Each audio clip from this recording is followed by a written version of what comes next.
Hey,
Georgie. Hey, Kim.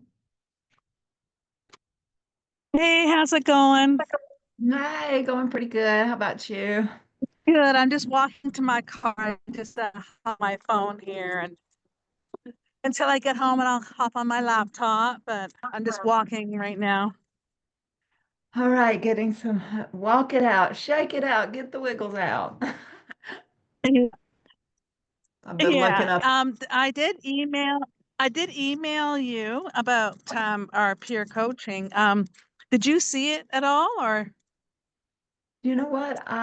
What I want to do is I've been looking for invitations and I've sent some out as well. So here's what I want to do. I want to drop in my chat. Are you on WhatsApp? I do have WhatsApp. Yeah. It Okay. should be called Well, What's Up. what's up? What's Okay. up? Okay. Well, is WhatsApp and WhatsApp the same thing? I don't know. Okay, but anyway, so here's what I want to do. I'm going to drop my phone number here and you can just text me on regular text message and then that way I will just have my hands Sure. on it and grab it. And for anybody else to just please go ahead and text me because I need That to get works some good. peer coaching in really soon. Hey, Yeah, Coach well, I'm Cheryl. game. Hey, Hi, Hey Cheryl. there, hey there. I'm just gonna turn you're my live. voice off until I get home. Yep. Oh, All right. my text to talk has populated all of that. Hold on a minute.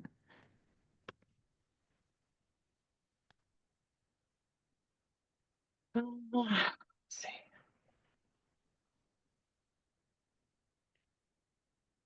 Christine, I'm just going to see if somebody can switch with you.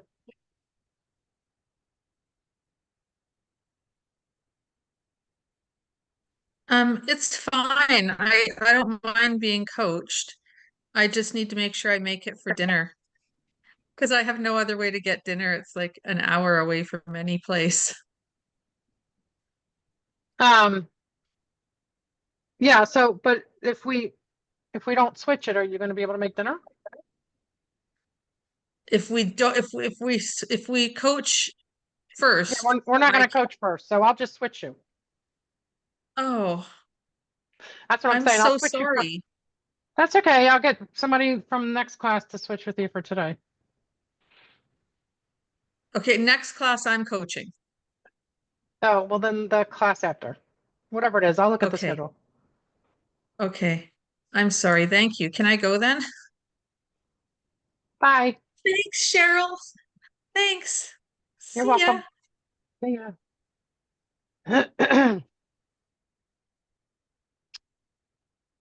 Okay, we're on 6 tonight. And we are, let's see. We need. Am I frozen? No, okay. I think Christine is frozen. Yeah, I still see her image as well. I'm just gonna remove her. There we go. Cheryl, I'm coaching Valerie today, right?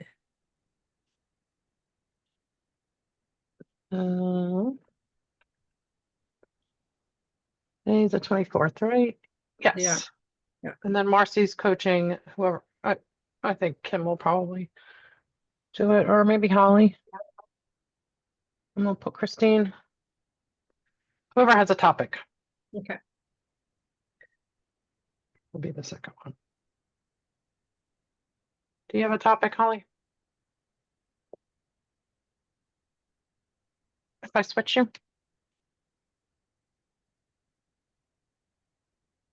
You're muted. You're muted. I said I don't, but I have plenty of time right now to think of one. Okay, that'd be great. If you could do that, then I'll just switch her with you. Okay.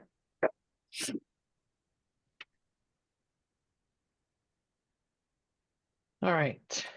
Check and see. Holly, were you just eating one of those mint ice cream bar things? Oh my Yeah. God. I know. I'm jonesing for those. I saw you eating that and I almost had the taste in my, my tongue. They're like ice cream sandwiches are such the perfect little dessert because they're like Just enough.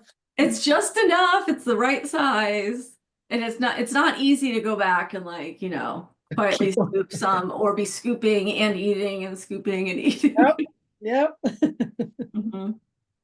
Well, give me a vat of bunny tracks and I'm happy girl. Have y'all tried bunny tracks ice cream? No. Got to. It's got caramel and it's got Reese's peanut butter cups in Bunny there. Trucks is the brand? Yeah, bunny tracks. Oh, cool. I'll look for it. Instead of moose tracks, Yeah. it's bunny tracks with caramel and then a little Reese cups in there and chocolate, and it's just so good. Hello. Sounds good. I gained 3 pounds on my last vat. All right, we're gonna get started. Oh, come on now. Let us play a little bit more. It's Talk about we're ice at what, 6 minutes in? I want to get started. Okay. Gotta be like that. I am. Oh, I'm right. And then let me see. So Kim will be back in a sec. Marcy is off camera, and oh, where's Lori? And is Valerie coming? She's supposed to be. Okay. Holly, can you text in the group chat, please? Thanks. Okay, so all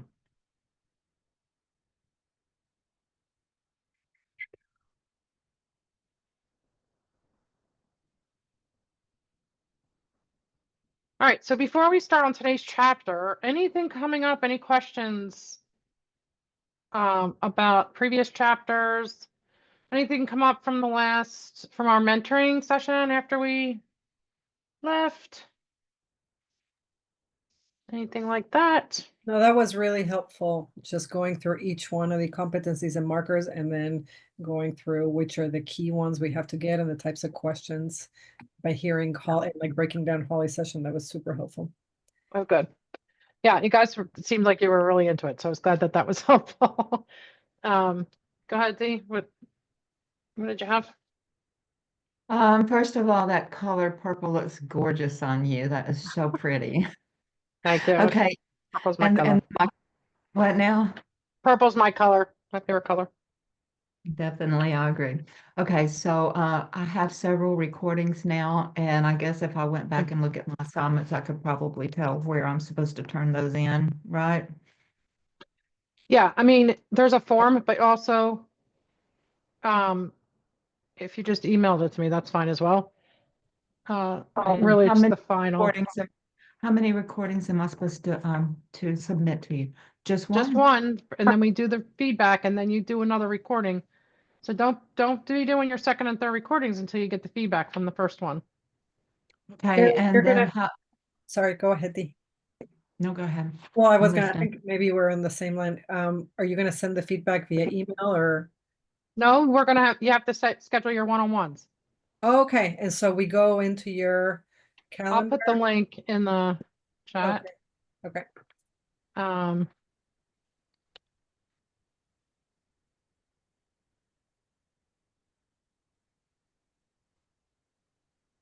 Was I the only one that got kicked out? Yeah, I I think think so. so. Oh, sorry. It's all right. Um, I think it's this one.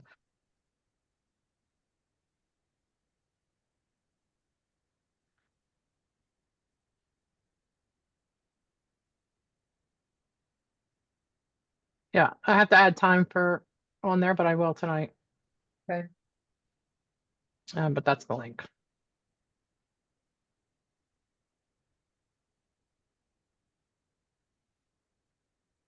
Okay.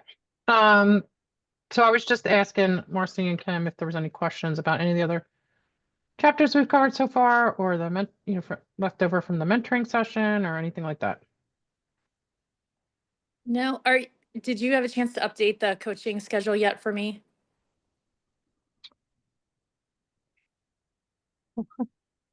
Now what was I changing? So I think I'm scheduled on June 5th, maybe, and I'm on a cruise. So even if I'm able to log in, I'm not sure that that's going to be great. And then Deandra and I, for the last week where we do two, we're with each other twice.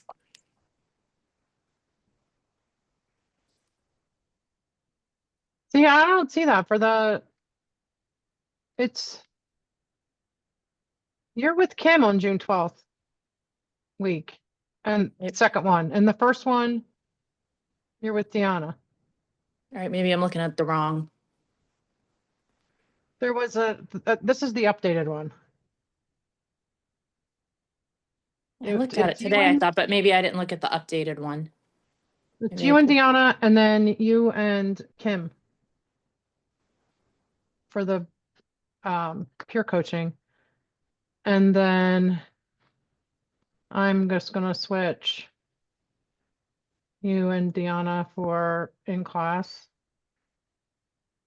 Sorry. Val and I are back to back. Valerie and I are back to back on 2 weeks, which I don't care if that's the way it works out, but Where is it? the second to last and May 22nd and no wait, yeah, May 22nd and June 12th. Oh, but they're Holly, different weeks. yeah, we were in the same week twice. In a Yeah. row. It's not now though. Yeah. Yeah, that's fine if you're twice. Okay. It's just Okay. they were just in the same week, the same Oh, week. gotcha. Yeah. It was the doubled up week and we were twice. Oh, yeah.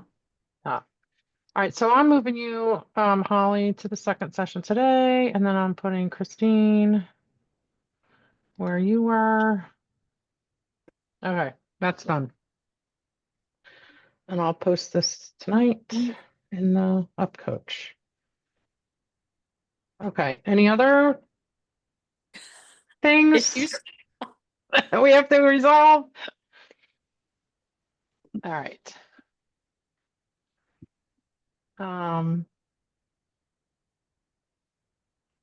So we're missing Lori. No response. Okay, and then we're missing Valerie. Valerie. Let me just shoot her an email real quick. I didn't get one from her. Oh wait, yes it is. Here it is. What about Christine? Oh, so she Valerie can't get Flush. in. She said a wine She's taste. she's at a retreat, and they planned something for tonight that they weren't going to have before, and so she didn't want to miss it and her dinner time as well. So all right, so Valerie needs the link. Control. Can you guys put it on your calendars? Mhm. You have her phone number that you could text her the link? I don't have it readily available. It's not on my contact list. Do you want me to Um, send the link via email? I sent her an email last night. So oh yeah, if you want, that'd be great.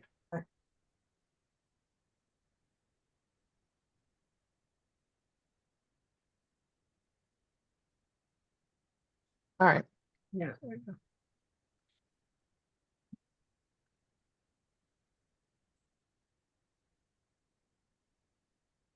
Oh yeah, So she tonight, just yeah. okay. So tonight we're talking about managing complexity, coaching through resistance and change.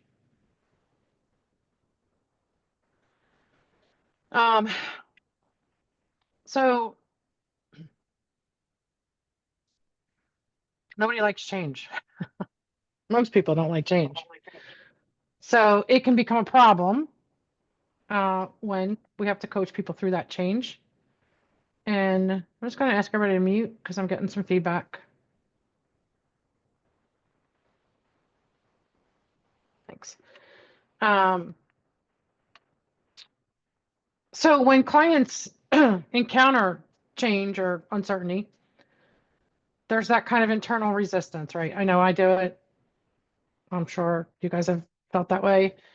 And here's Valerie.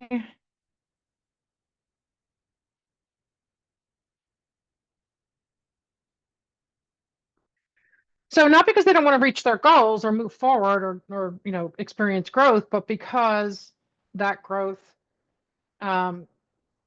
disrupts their comfort level.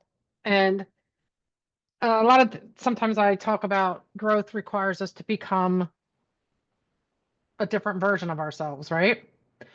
And so that can be scary or daunting to imagine. Who do we have to become? Like for instance, coaches and entrepreneurs that start their own business, like who do I have to become in order to have a successful business? There's a little bit of a fear there or mindset issue going on there. And because we have to get outside of our comfort zone. And so we're going to talk about how to coach clients through those complex feelings and mindset issues by recognizing that resistance is not really a problem. Like we don't want to look at it or view it as a problem, but we want to view it as information, as something that gives us information, but something that gives our clients information, right? That makes them more aware of something that's going on or an issue that's coming up for them. And we're going to learn how to coach them through those, through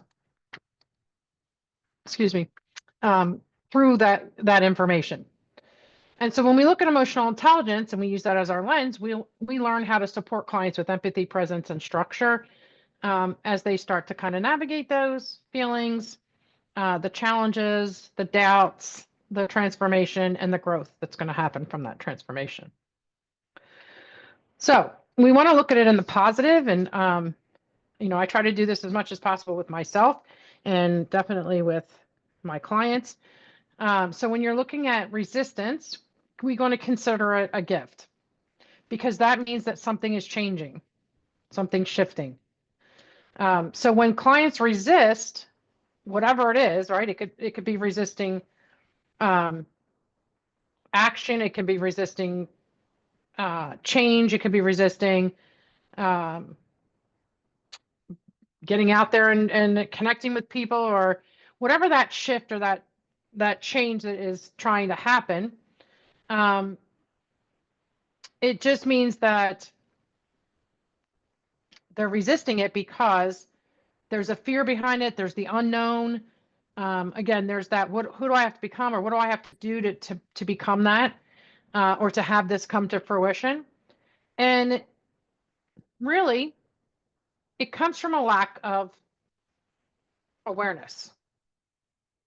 Because it means like we haven't really imagined it to the point where we've worked through what that could be.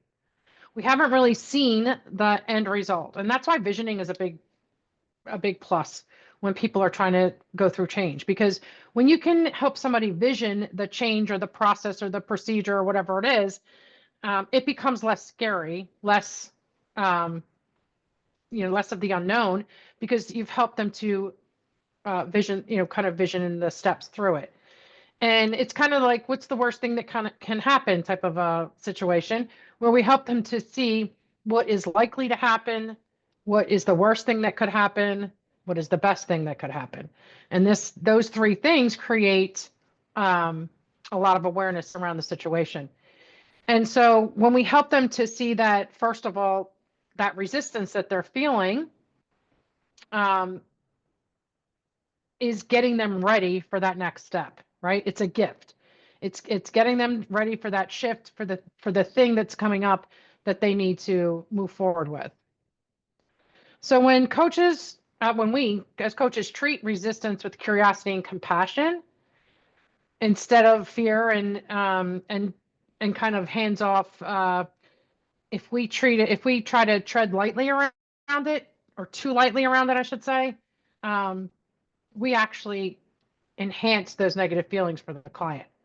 So we really want to move forward with confidence in it, right? Confidence that the client's going to come out from that resistance, on the other side, which is going to give them a more positive forward movement. But we want to do it with curiosity, with compassion, so that we can help the clients feel safe to explore what's going on for them, to really have deeper transformation, because they see the possibilities and not just the negatives, the fear of it. And that, when we do that, when we're in curiosity and we're compassionate, we create trust, and more so, like we deepen that trust, and then we can have those difficult conversations. One of the things to keep an eye out for in your coaching sessions is, if you're not comfortable bringing something up to a client, that can be an indication that there's a lack of trust in the relationship. And that might be something that you need to address. So think about that. Why did everybody go off camera? Is everybody still here? Yeah, we're here. And not off camera. Okay. I mean, I see you guys, but I saw, I looks like we lost 3 people. Oh no, there's Dave. Is Marcy and who else was it? Valerie, you guys here? Okay. Yeah, I'm just having some oh. Wi-Fi issues. Oh, okay. So All I've been trying to get it settled. It just, for some reason, Zoom never used to do this. Now it takes you completely off. It used to leave the little thing that looks like you're talking, but it doesn't do that anymore. Okay. So if you feel that, if you're nervous about asking a question, or you're nervous about having a difficult conversation with your, and I shouldn't say nervous, like it's okay to be a little bit hesitant, right? But if you're like really nervous and you're wondering about what's going to happen if you have this difficult conversation, then that most likely means that your trust needs some work, right? The trust in the relationship needs some work, because we should feel relatively comfortable bringing up and having the difficult conversations, bringing up the difficult things that are going to help move clients forward, because that's what our job is. And so if we resist that ourselves, if there's some resistance there, then we have to examine that and get some awareness around it for ourselves. So resistance, I have a little kind of quote here. Resistance is a signal that the client is close to the edge of something meaningful. Our job isn't to fix it, it's to hold space around it and to use that curiosity and that compassion. So make sure that you're comfortable with that. And then if you're not, that you start exploring that for yourself, because that's going to be roadblocks to you helping your clients to move forward. Okay, so our reaction to resistance, a coach's reaction to resistance. Before we can coach someone through resistance, we must be aware of our own relationship with it. Kind of what I just said. But sometimes the resistance can trigger other things in us, not just hesitancy, but things like where we feel like we have to fix things, or we have to push clients harder, or we have to prove something, to the client.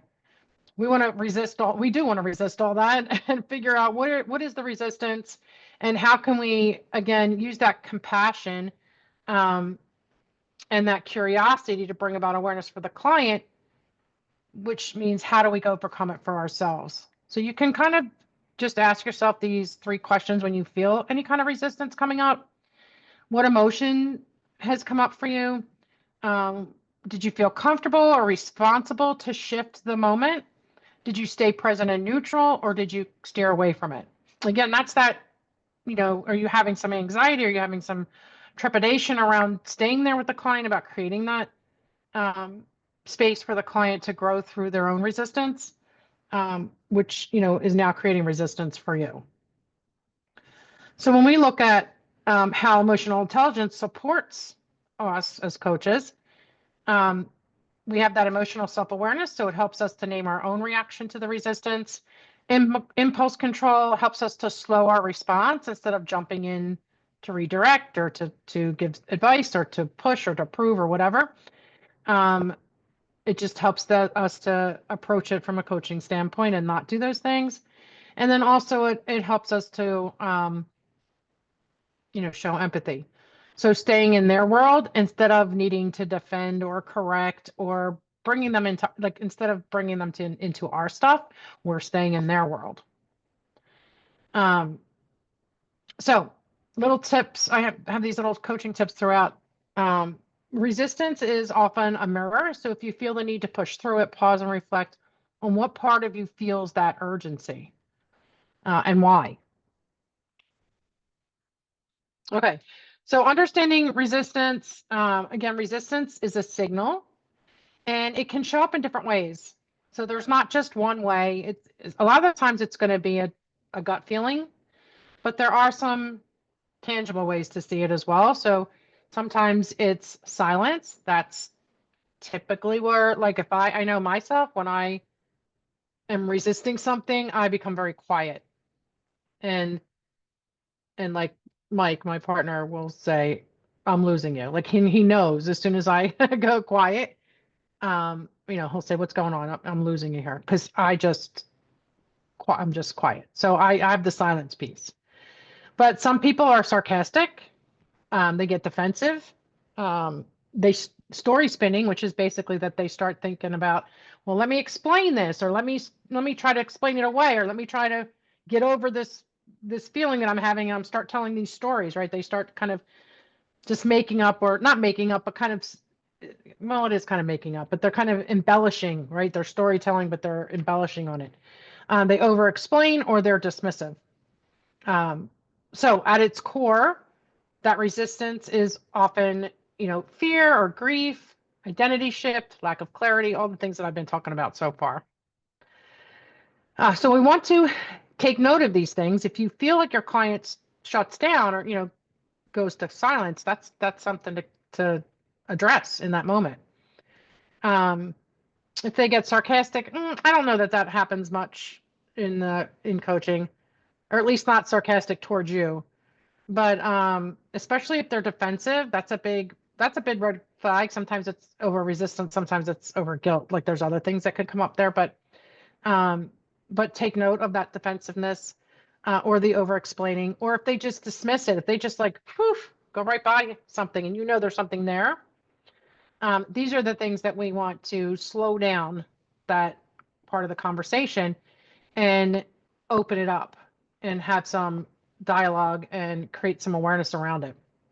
So some of the common forms of resistance in coaching, so the avoidance, so changing the subject or intellectualizing emotions. Minimizing, it's not a big deal. Blame shifting, so they're placing responsibility on someone else, or we're blame shifting, we're placing responsibility outside of the client. or pushback. So dismissing insights or reframing attempts. Okay, here's Valerie again.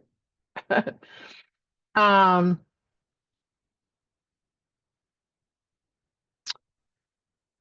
yeah, so when resistance shows up, instead of allowing any of these things to happen, or instead of letting them go by if they do happen, get curious and ask yourself, what is this resistance protecting?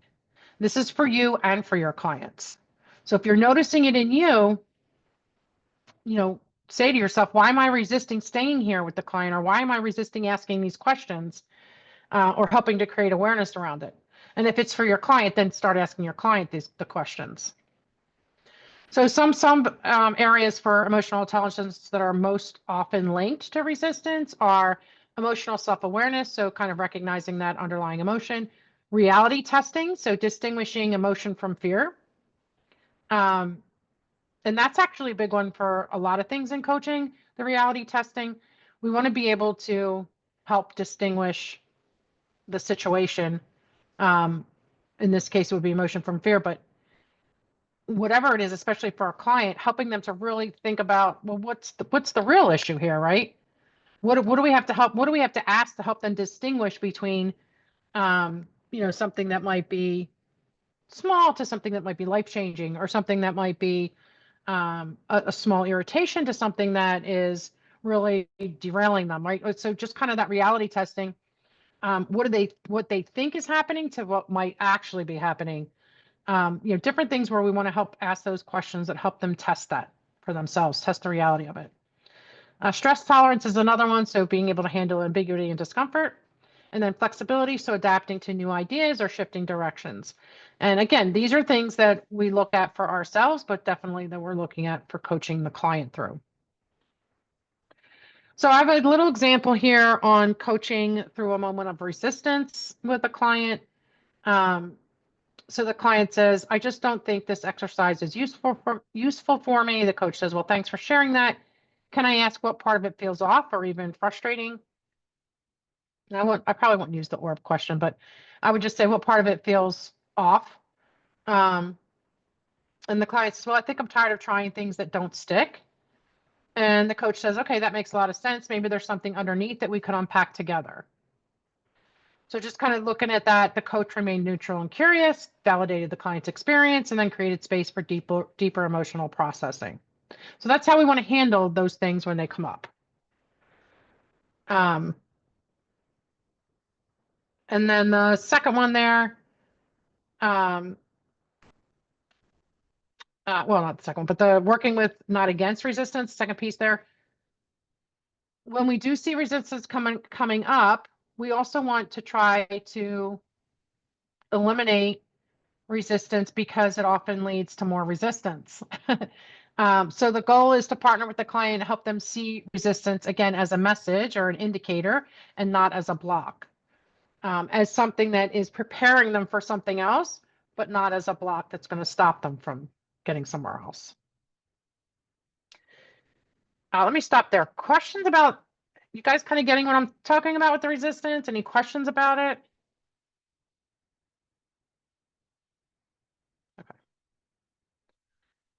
Okay, so some approaches for coaching through resistance, we want to name it gently, right? We don't want to be too brash about it, but you could say something like, I notice we keep circling the same point. What do you think is happening here? Validate the resistance, so it makes sense that this feels hard. Invite curiosity. What part of you is unsure or hesitant about this?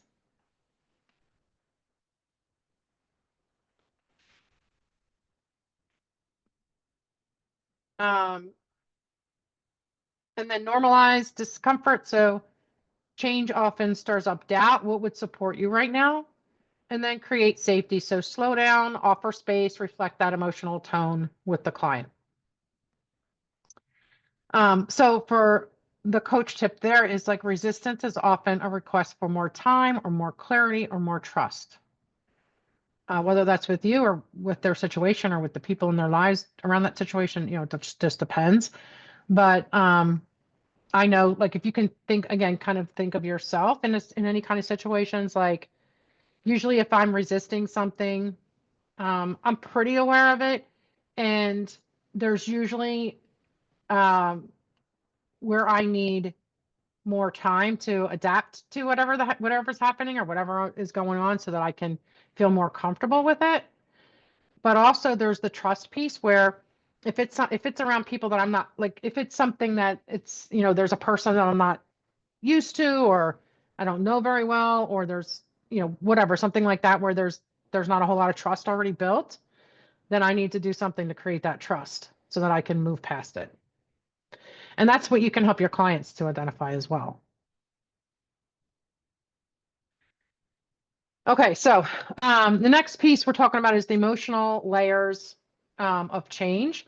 So clients may say they're ready for change, right? Like especially, you get people that come in and they're like, oh, I got all these goals. Here's my 20 goals that I want to reach, and I'm ready to move forward. I'm ready to make things happen.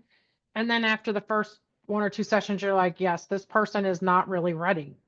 I mean, they intellectually, they kind of mapped it out and they might have a good idea of what it is that they want to do, but you're picking up on that resistance or maybe even lack of preparation, but inside you pick up that inside them, they're still conflicted about something. There's something that's still holding them back. And that resistance usually comes out of the space between intention and integration, right? So they have an intention to do something, and there's something that's in between that and actually implementing it. So emotional intelligence can help us navigate these emotional layers. So fear of failure is a big one. What if I try and it doesn't work? Fear of success. If I succeed, everything will change. That's the kind of the one like, what do I have to become? Or who do I have to become in order for that to happen? Because that means that we have to change, right? In order for those things to happen. Loss of identity. If I leave this role, who am I? Especially people that are, changing careers. If you work with career coaching in any way or even executive coaching, if they have to start a new role, who do they become then? Who are they? And especially in today's climate, there's a lot of that going on, right? People are kind of losing their identity. They're losing jobs that they've been in for a good part of their life, and they're like, who am I now? Who am I going to be? Like, what can I do here? So there's a lot of the loss of identity that comes up in a lot of the different niches in coaching. So that's something to consider. And then that internal conflict. So one part of me wants this, another part's afraid, or another part is, knows that I have to do this, and those kind of things. So we want to think about that. So just an example response to any of these could be something like, it sounds like you're caught between excitement and fear. If both parts had a voice, what would they say right now? And I just give you these examples of questions that I might ask, but you would of course use your own language and the best question that would work with your client.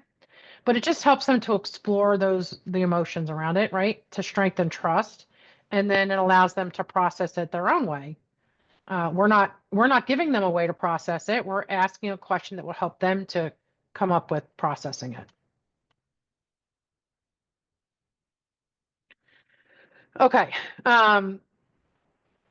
So I have an activity here where we're going to try and identify different types of resistance and practice kind of responding with presence, empathy, and curiosity.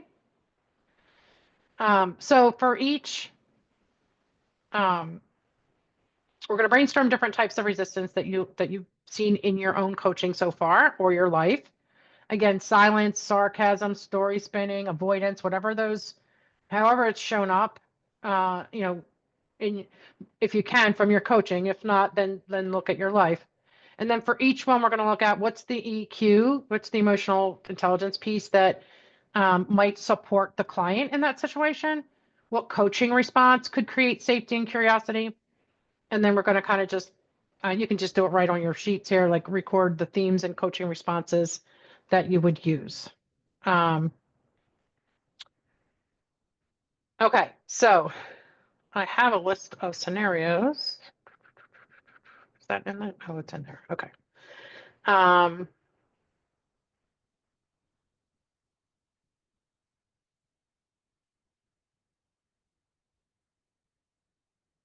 where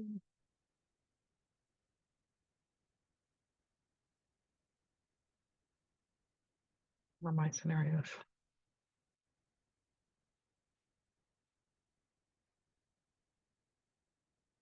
Sorry, 1 second. I had it open, but I don't know where it went.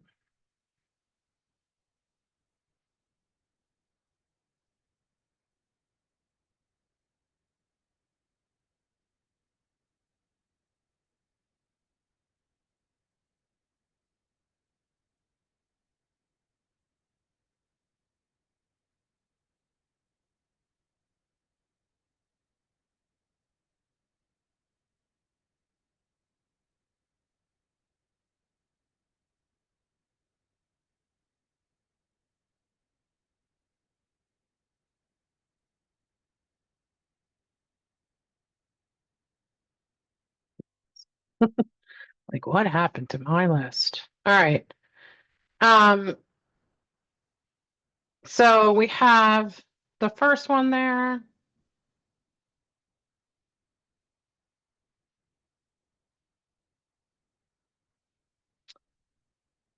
Is your client consistently shifts the conversation away from their goals with unrelated updates or logistics. So what type of resistance is this first? What do you guys think?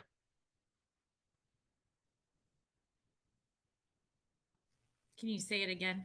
Sorry, I can't pull up two things at once right now with my internet being so weak. It's your client is consistently shifting the conversation away from their goals with unrelated updates or logistics or what have you. Fear of failure. Okay. That definitely could be one. What else? Avoidance. Avoidance, kind of the main one. Anybody else have a different one?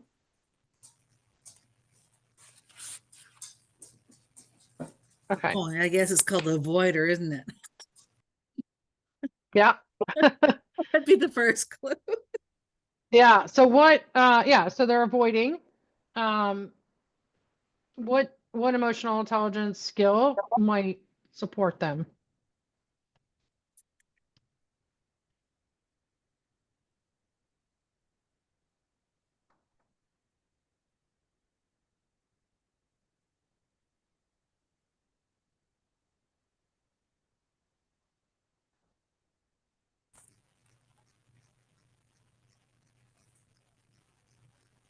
Point four invites to respond and accept. I mean, yeah, that could be it. Self-awareness. Yeah. Self-awareness. Is that the reality testing one? Yeah. I think the reality testing would work really well here. But there's a few, like it's not, these aren't going to be just one thing, right? Because emotional intelligence, it's a combination of things, right? It comes across different areas. Did somebody else have something else that you would think would go there? Self-regard. Explores energy shifts, 6.4. So you're looking at You don't want this. you want to look at the emotional intelligence, not the PCC markers. Carol, I'm wondering if there's, and I don't know if this is in there or not, but the trust. Yeah, I think trust is important. So what emotional intelligence piece does does trust go towards? Would Would it that be be a- interpersonal relationships? Yeah. Social skills. Yeah. Yeah, I think these all are accurate. So what do we use? What is the response that we could give these situations depending on what you answered for the emotional intelligence piece?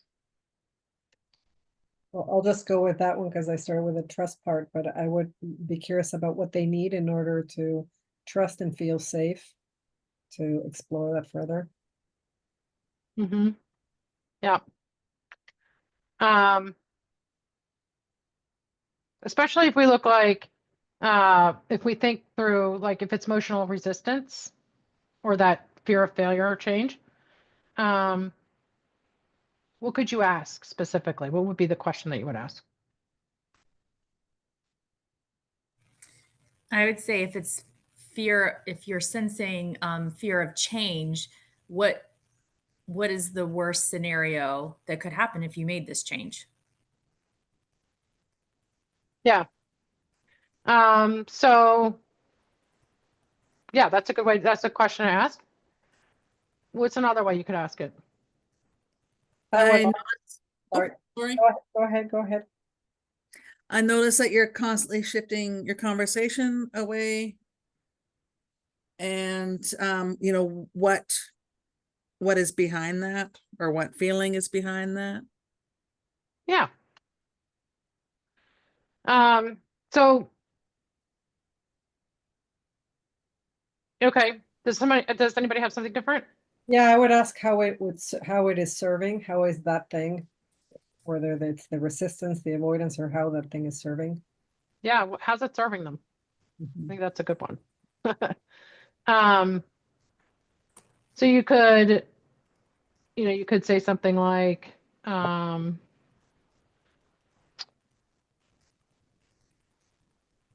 how would I ask that?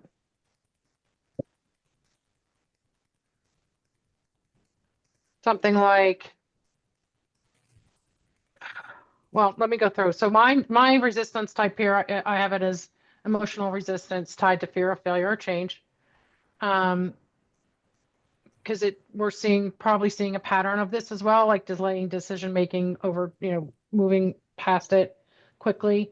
You could just be very clear, like what's the part of you that's unsure about, moving forward, or what's the risk in making a decision now?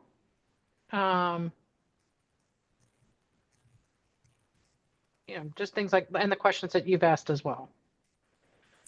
How about what are we looking for? So we noticed that in the client. What are some other things that we're looking for besides that? That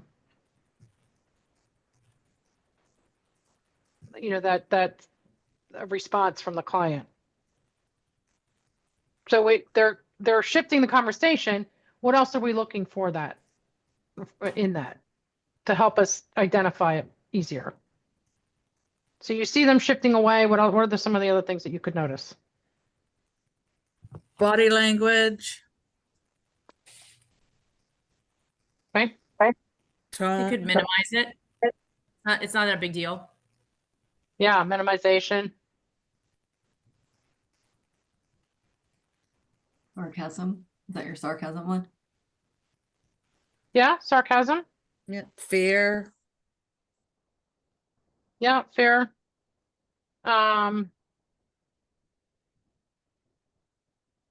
What else? Generalizations, everybody does it. Justifications. Yeah, like everybody does it.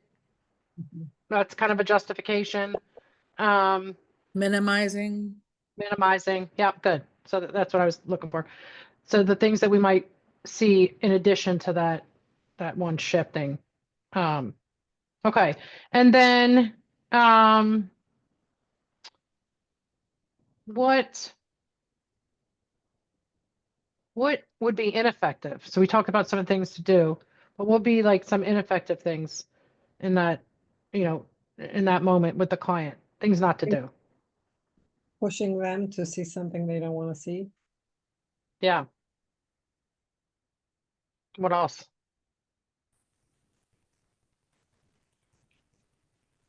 Being judgmental about that thing. Well, yeah, I think that's everything, but yeah, we don't ever want to be judgmental, but yeah.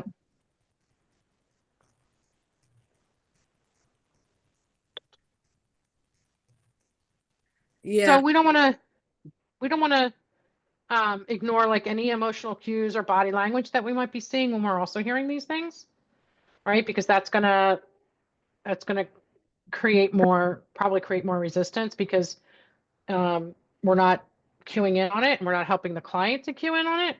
Like when we see things like, for instance, one of the things that I look for is like when my clients go like this, they kind of shrug and with the arms crossed, and that is totally a response, right? And it's an emotional response. And so definitely keeping in mind, we're looking for the emotional and the body language responses, so that we can ask questions around it, help the client become more aware. I think also go ahead. Sorry. I just did it like a group workshop, and there was a participant that had stiff body language, and like she, wasn't really engaging a whole lot, but she was listening really closely, and the feedback, wasn't as engaging as the other ones, like everyone else had, but she was like really reserved, and so I wasn't sure, like if I should have said anything at that point. It was a group workshop, right? So Okay, yeah, good. Anything else coming up for you guys?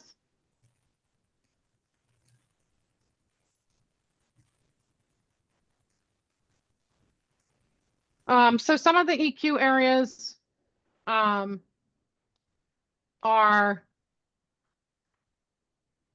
the reality testing, which I think Holly said. It's also stress tolerance. So helping them, stay present, and work through the stress that they might be feeling. So like supporting them through it, even though they might feel really uncomfortable, right, of making decisions or moving forward with those goals. And then self-awareness. So I think those are the 3 top EQ areas: the reality testing, stress tolerance, and self-awareness.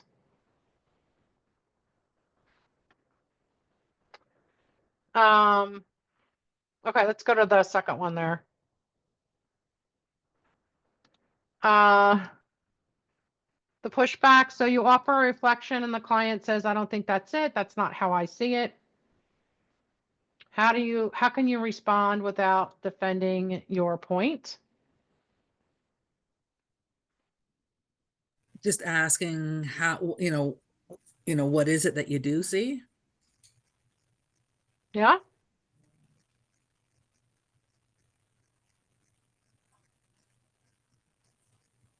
What else?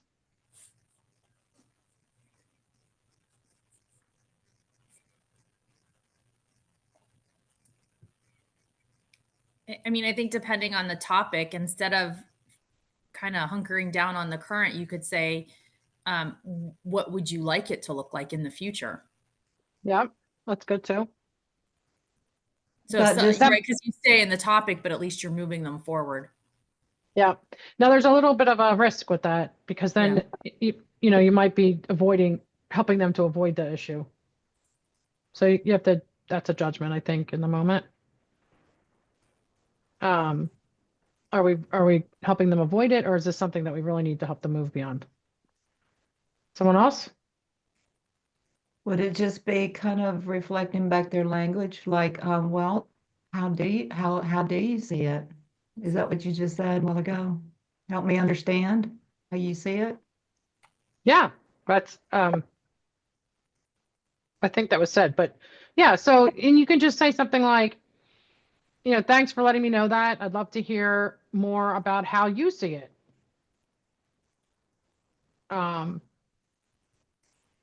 You could also say that's something like, I appreciate the feedback, or, that was helpful, to hear.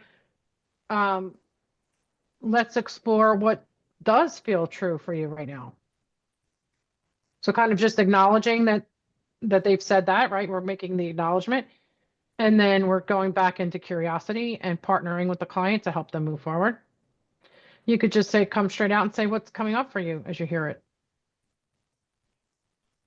So we're kind of inviting clarity as well as hoping to, deepen some trust, without making it about being right. Like the things we don't want to do in this situation is to say, oh, but this is really how it is, right? Like we don't want to defend our observation. We want to help the client to get their own clarity. And it may not be the same thing that we're saying, but if we can help them to get some clarity around it, it doesn't matter if it's ours or not, right? It's not about our specific interpretation. But we know something, especially if it's in our gut that made us give that reflection, then we know there's something there. And so we want to help the client to explore it. So it's really that curiosity. Again, like, let's explore, what does feel true for you? What came up for you when you heard it? Or again, kind of thanking them for their perception, their feedback, and then how do you see it? So just putting it back to them. What do you think are the EQ sub areas that we're looking at for this scenario? Needed to explore. I was thinking empathy.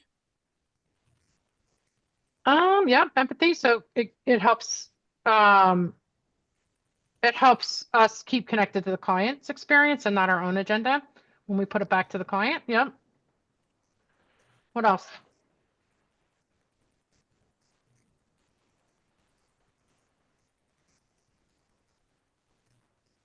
Could it be flexibility?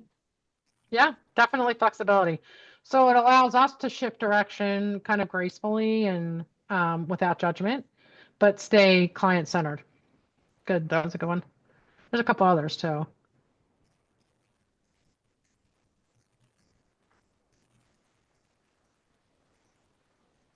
I think impulse control is a big one here because we're not explaining or reacting to what the client said or defending, right? We're not having that reaction basically. So when we have good impulse control, then it's helping us to pause, not try to explain or defend or whatever. We're just gonna pause and then we're gonna bring it back to the client. So I think impulse control is a big one. Empathy, flexibility. There's one more that's, I think, prevalent. I think reality testing is another one because reality testing helps us to kind of stay grounded in what the client shares and not what we think, right? So the reality of that situation is what the client is feeling, not really. I mean, there's truth to what we're saying probably in this as an example, but it's also an assumption to a certain degree on our part, right? Because we're not reading our client's minds. We're just going by our gut or our intuition. So the reality testing allows us to stay focused on what the client is sharing and what their experience is in that moment and not our own. Does that make sense? Okay. And then the last one there, the fear of change. I want to leave, but I don't know who I am outside this job. What emotional intelligence dimensions are at play here? What questions might you help the client, what questions might help the client hear and honor both their fear and their desire?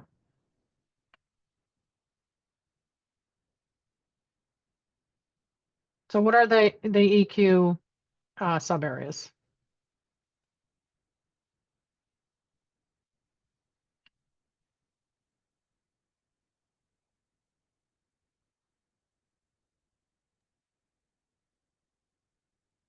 Flexibility, adapting to the new ideas or shifting direction. Yeah. yeah, helping them to kind of consider the new possibilities without forcing anything. But yep, flexibility. What else? I was gonna say self-regard. Yep. So it's their sense of identity, right? And their self-worth is probably tied really tightly to their professional role if they're saying something like that. Yeah, what else? There's a third bigger one, I think.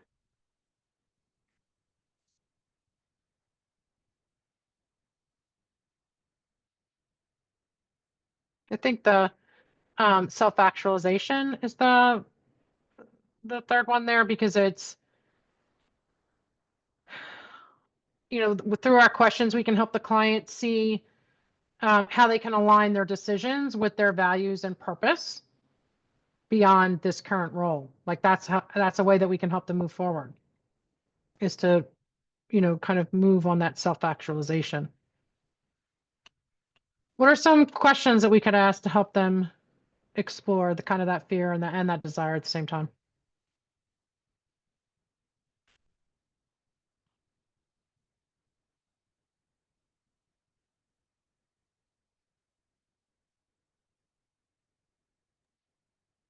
With starting with checking in what they have already done or some things they might have done in the past already in that direction. Yeah, I think so. For that one, it could be something like, what do you already know about yourself that you might be getting lost in this role? Like something that helps them to take it outside of that role and make it more of a bigger picture. So yeah, something like that. What else?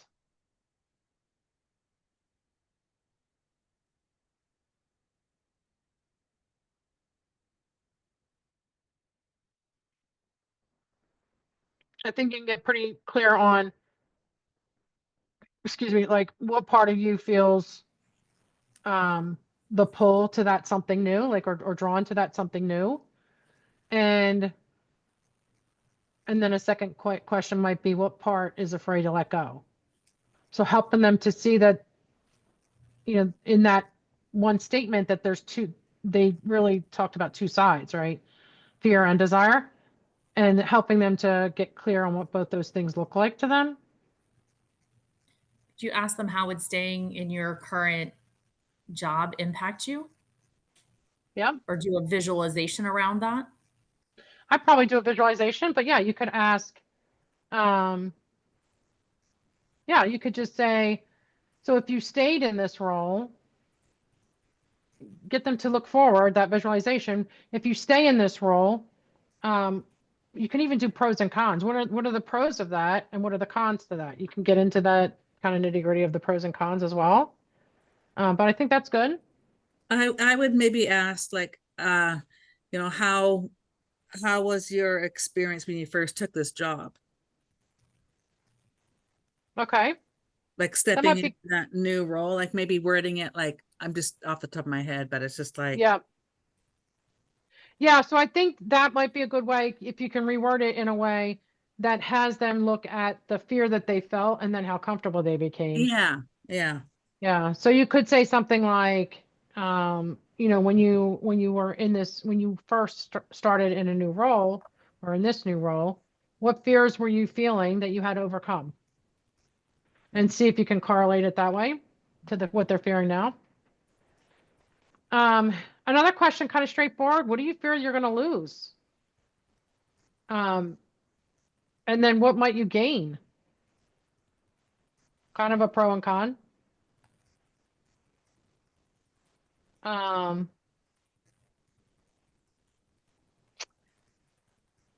you could get a little bit more, this depends on your client and the situation, but you could say something like, well, who are you when you're not defined by that job title? Like, who are you when you're not the yada yada supervisor or whatever? Again, kind of bringing it so that they can, trying to pull it back up so they can see the bigger picture, versus, because right here in this response, they're in it, right? They're in that small little circle. They're not seeing anything outside of it.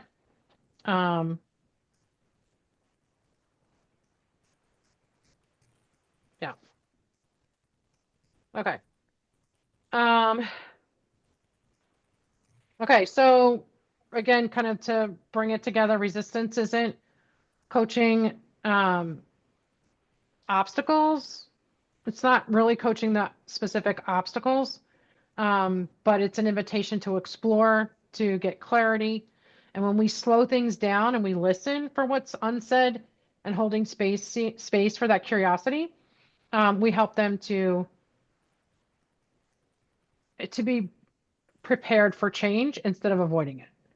To be in, I talk about helping the client to stay in relationship with change, but just being prepared for that change or open to that change instead of avoiding it, or open to preparing for the change, even if they're not at that point yet where they're accepting change, but having them be more open to preparing for it. So a good exercise for you is to think of a time that you personally resisted change. What helped you move forward? How can you use that insight to shape your presence as a coach or in, in sessions with clients?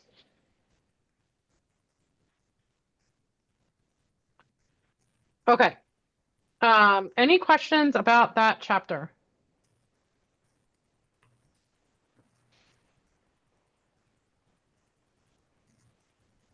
Okay. All right, so let's get to our coaching. Get your observation forms out, and we are going to have Georgie coaching Valerie first, and then we're going to have Marcy coaching Holly. Cheryl, can you give me, I need 1 minute of a bathroom break. I'll be right back. Okay, we'll just do 5 minutes for everybody. Okay. So we'll be back at 7:40.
Everybody back? Yep.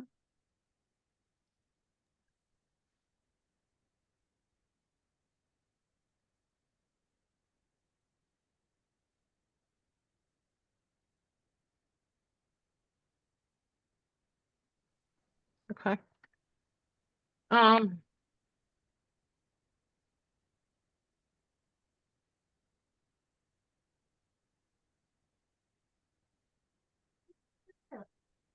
all right. So we're gonna have Georgie coaching Valerie. And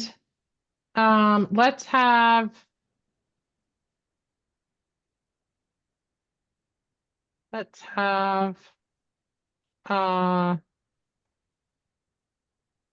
Holly, let's have you do 3, or who hasn't done 3 yet? Kim? All right, Kim, you do 3. Holly, you do 4. Uh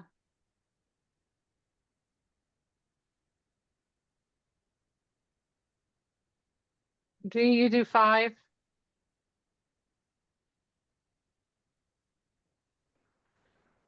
Holly, you do 6 as well. I'll do 7 and 8. Okay, got that? All right. So everybody go off except for Georgie and Valerie. And Georgie, you're gonna have 30 minutes.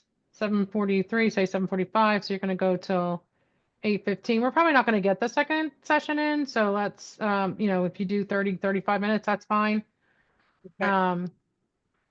And we'll just focus in on this one. Okay, great. Hi, Valerie. Hi, Georgie.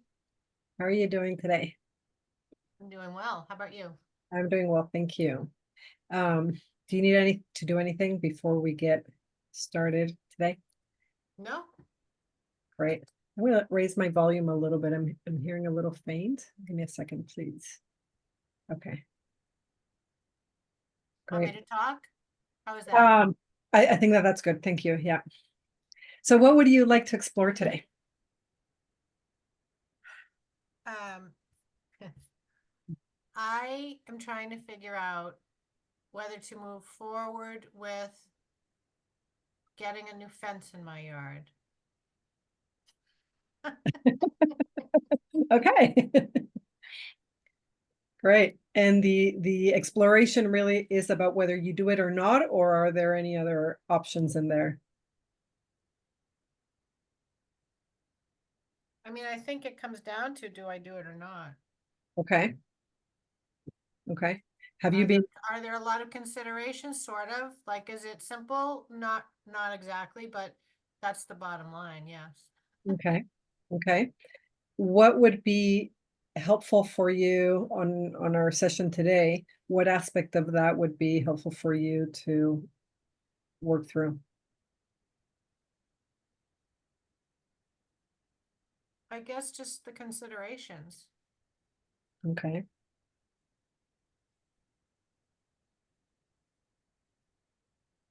Does that mean you want to explore the considerations are what you're referring to as the pros and cons, so to speak?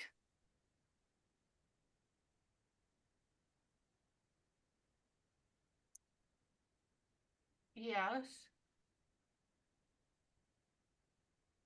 Okay. Okay, great. So you want to explore the pros and cons of putting up a fence. Is that right? I want to decide whether to do it. Okay. Okay. So what would success look like for you at the end of this call? That I'm clear, and if I decide to do it, that I start taking steps tomorrow. Okay. Okay, great. Great. Why is this important to you? The topic, Mhm. because it's that time of the year, if I'm gonna do it and really maximize the nice weather, then I would do it now. Okay. So it's the weather.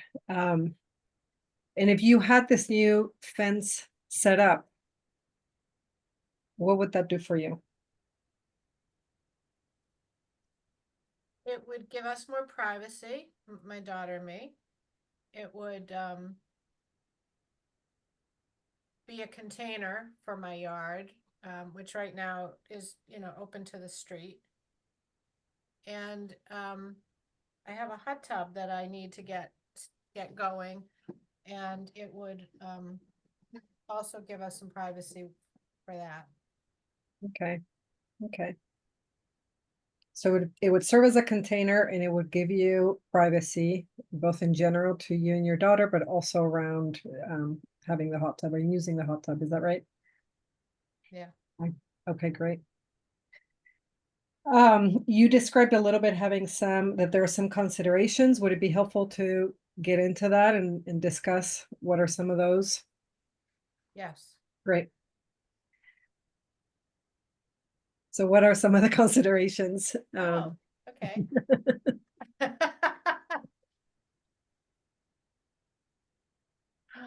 Uh, okay, well, right off the bat, of course, it's the cost, right? It's the cost. It's doing that versus, other home improvement projects. It's that my daughter will be graduating high school in 2 years, and I don't know if I will stay here. So it could just be for a couple of years at this point. And like I said, there are trade-offs, right? Because there are a few different things I can do for my property, and that's one. I mean, there are many things I could do, but that's one. And I can't do them all financially, or at least not all at once. And I guess I feel torn about, is it worth an investment for potentially a couple of years? What would be the impact to the value of your property in having a new fence or not? I don't know. I mean, that might be a good question. Will it, if it added to the value, that could help decide it. I hadn't even considered that it would add any value. I'm not sure if it would or not. Is there a way that you can find that out? Yes, I'm sure. Talk to one of my realtor connections, I guess, or just a realtor and ask them. They'd know. I Okay, can text a friend who's a realtor. I can text a few friends who are realtors.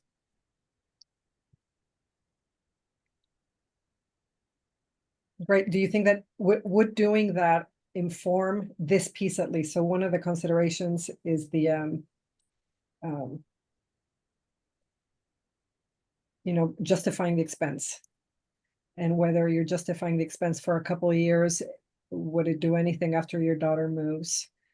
So how would talking to realtors and having an answer maybe to that question inform that piece or that consideration?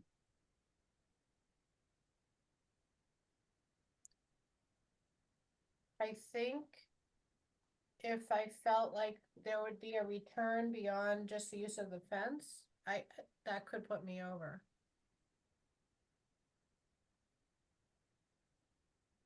With put me over, you mean make a decision or Yeah. what do you think about? Okay, great. So you mentioned the other consideration you mentioned is having other projects that felt important, that you couldn't do them all at once. Yeah. Would it help to prioritize? And if so, do you have a sense of where in that prioritization would this project sit? Yeah. So you mentioned value is piece of it, right? Necessity versus, nice to have, right? So so a fence for me is a nice to have. If I end up selling my house, there are gonna be some things, I have some big things that, like, one of the biggest left, I just replaced my roof because I had to. One of the big things that's left is my septic system. That's a really hefty project, and it's outdated, and so if I sell, I may not have to replace it myself, but money would be taken off of the sale price, which is okay. But I'm also thinking that rather than selling, another option I'd have would be to rent the house out and then travel, or, you know, do whatever I wanted without giving up the property. But I feel nervous having people use the house with a septic system that's really on its last legs. So I think the septic system is really like anchoring me a lot. It's a weight. So there's that. And then there are nice things like I expanded my driveway, but I didn't pave it all. And so, you know, I could pave it. It's a nice to have too. It's not really a necessity. You know, I could use new windows. Like you know, houses just like it could go on and on. So new windows would be practical because they would help keep the house more insulated, and, you know, gas prices are going up and blah, blah, blah. And so, you know, there's kind of a more responsible route. And then there's more of a luxurious route in, you know, in how I feel. And I really, I think it would make a difference. I think I would really enjoy, so I have about an acre of land that goes back with nothing behind me except for woods, and for the to the eye at least, right? So you can't see anything behind my house. And to have that privacy and to have that spot, I think my daughter and I would use the backyard a lot more. I don't know that. You know, it's one of those things where you think, you know, people get a pool and it's novel for a little while and then they don't use it. And I would feel terrible if I got a fence and then I didn't use my backyard the way I think that I will. But I really, really, like, I'm so sick of, I live at a T. I live at a place, like, I live right in front of a street that comes down where it has to take a right or a left in front of me. And so every time people come down that road, they're going straight at my house and they're looking straight at my house. And I hate that. I've always hated that. And so from the other side of my house, you wouldn't even know I'm on a street. Like, you know, it's just, so I would really relish that privacy. And I'm really, really, really, really, really close to getting it. I just feel like I don't want to feel like I'm being frivolous about it, because, you know, in 2 years, college also means college tuition, and I'm a single mom, so everything's on me. When you were describing this experience just now, describing your house, the location and the street, the intersecting street, it seemed like a lot of emotion was coming around that, and you used the word hate. What would addressing the fence, or, you know, doing the fence, making the fence, what impact would it have on this emotional experience?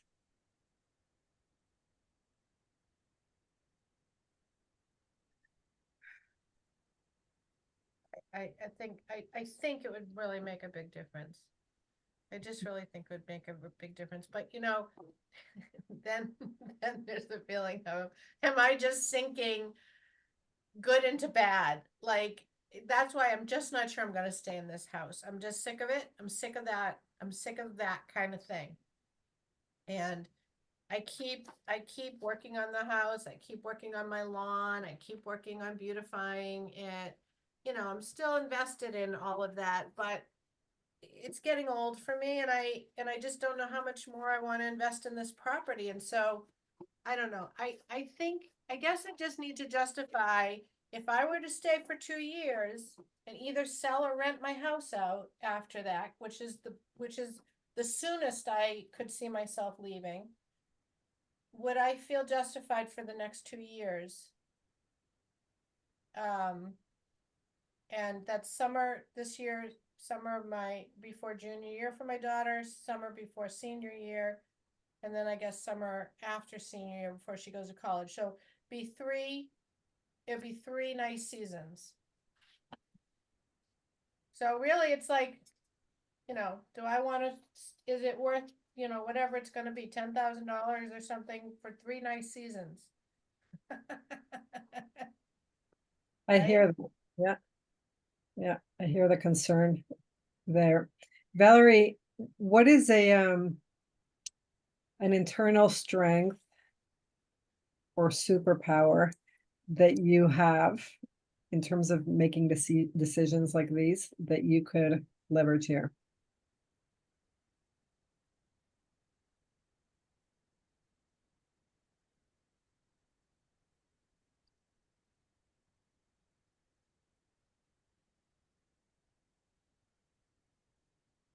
I don't know. I don't know. I mean, I feel like if that was clear, I would have used it. I don't know. I mean, the other thing is being an entrepreneur, I can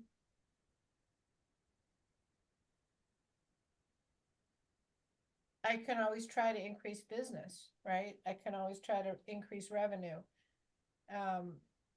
It's just uncertain, that's it's the upside and the downside of entrepreneurship is,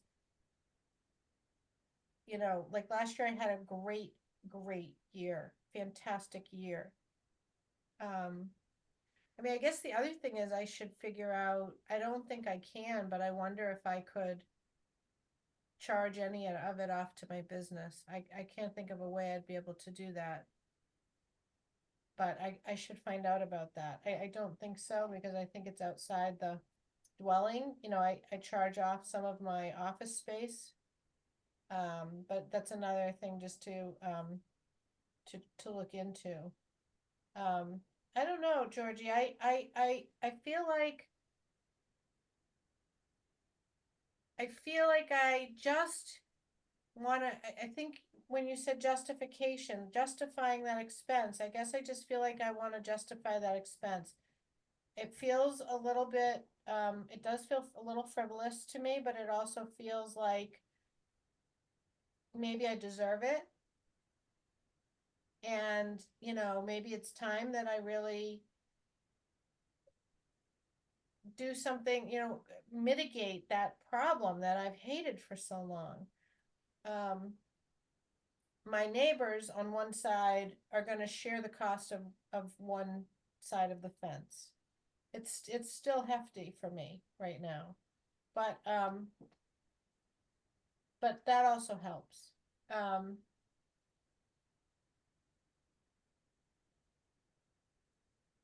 Yeah, I don't know. I go down this whole slippery slope because the other thing is depending on how I angle the fence, if I come out from one side of my house and I go straight across to where the property line is between me and my neighbor, I'm probably going to have to take down a tree. So that also means I have, like, it's just like, when does it stop? Right. But I think I just need to factor that cost in and just do it. I just think that I think we deserve it. And I think that I think my daughter and I would have some quality time in our yard. And maybe I need to think about the investment in my relationship and my quality time with my daughter. And that makes me feel better. Valerie, may I offer a reflection? Yeah, please. So you were describing you started with the pieces, what's a need versus nice to have. Yeah. And then you're also describing maybe a part of you that is a practical decision maker. And then there's this other part that seems to be coming up that is more the emotional piece, that it maybe aligns more a little bit with what you feel you deserve and how to invest in the relationship with your daughter and how the fence would support. So as you hear yourself describe these things, what's coming up?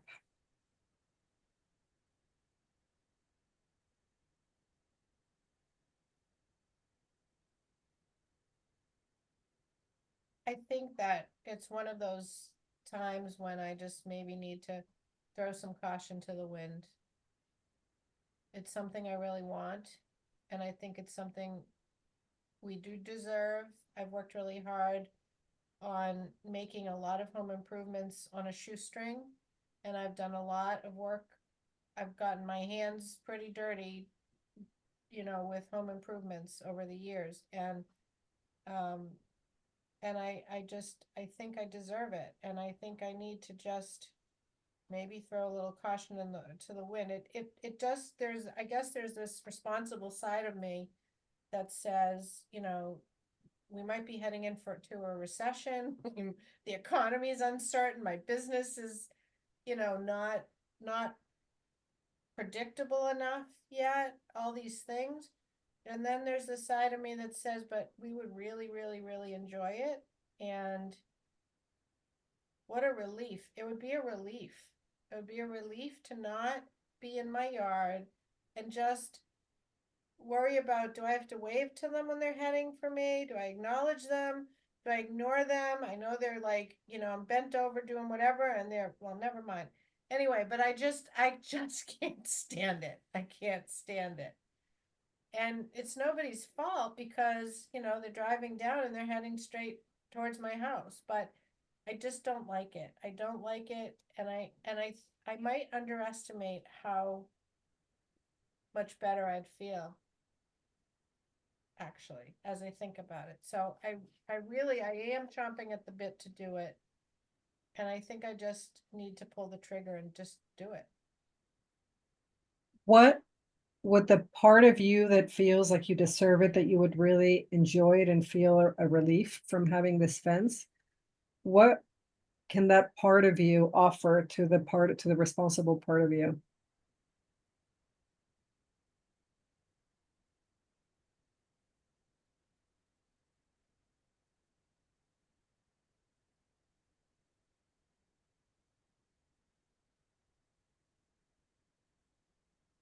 Just that sometimes it's not just about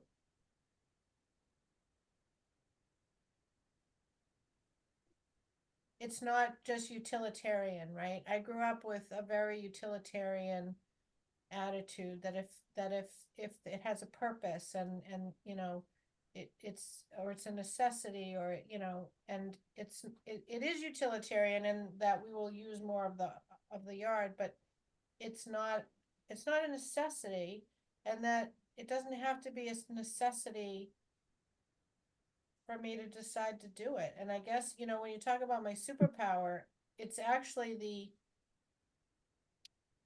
the hyper responsible side of myself that's holding myself back. That, like, is that really the responsible thing to do?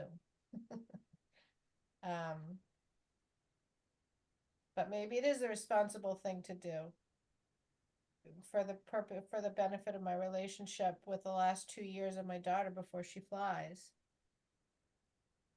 So what is another way that you might relate to that hyper responsible part of you that learned the importance of utilitarian choices?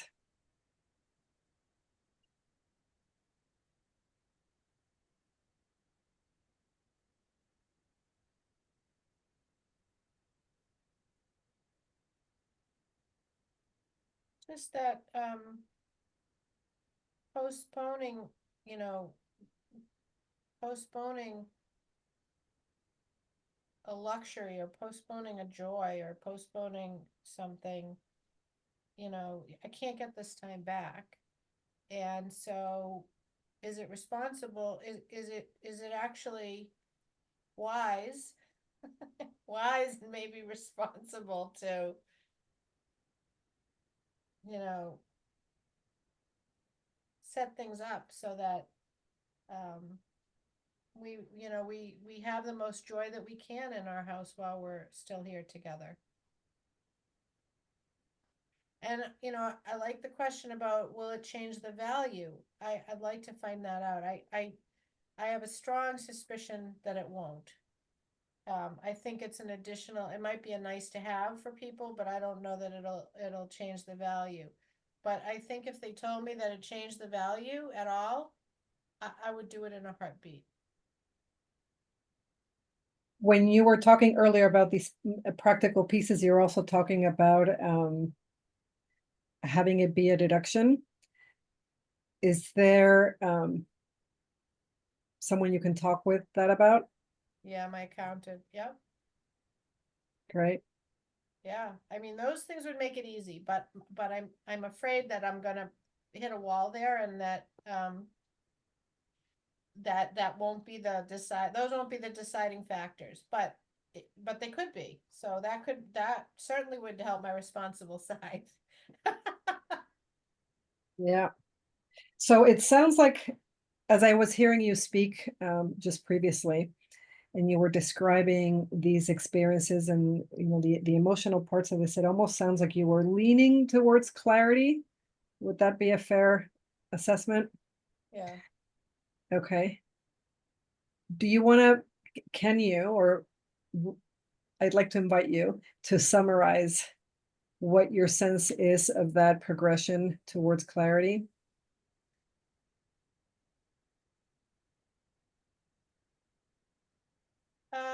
Yeah, so I think that the first thing I'm going to do tonight or tomorrow morning is to text my realtor friends, a few different people, and see if there's any difference in their responses. I have a feeling it's going to be a pretty clear answer. And then, if they say, yes, it's going to increase the value, even half of my investment, I would do it without looking back. If they say, no, it won't make a difference, then I'm back to, there isn't a practical reason. I mean, there isn't a practical in that utilitarian way. But I think I've gotten clarity that even aside from the numbers and the investment and all of that, that there's a really important quality of life consideration that maybe can't be quantified and shouldn't have to be, and that maybe that is going to trump the quantitative considerations. Yeah. What would help you to move forward with that? I think that you know what I think the most compelling thing in this whole conversation has been for me? The realization and your reflection back to me that I was really strong about how much I hate just that exposure. I hate it. I hate it. And when I think about it, I feel like I can't stand it another minute. And when I think about that, I think there's no choice but to go forward with it.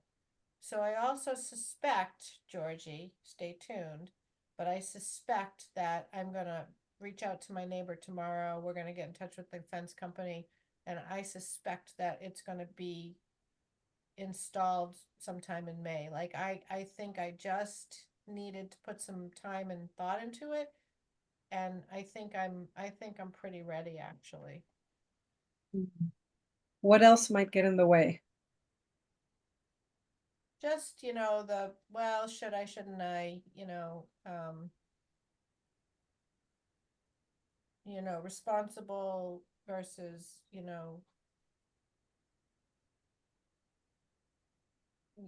it's risky. There are risks, right? There are risks if I do this because I'm taking on another expense, but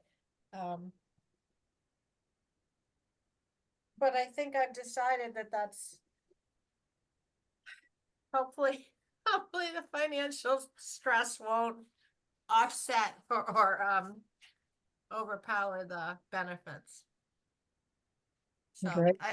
yeah, I think I'll probably move forward. Great. So how much progress do you think that we've made from where we started at the beginning of the call to now? Yeah, I think that I think I'm pretty clear I want to move forward with it. Mhm. What or who could help ensure that you move forward?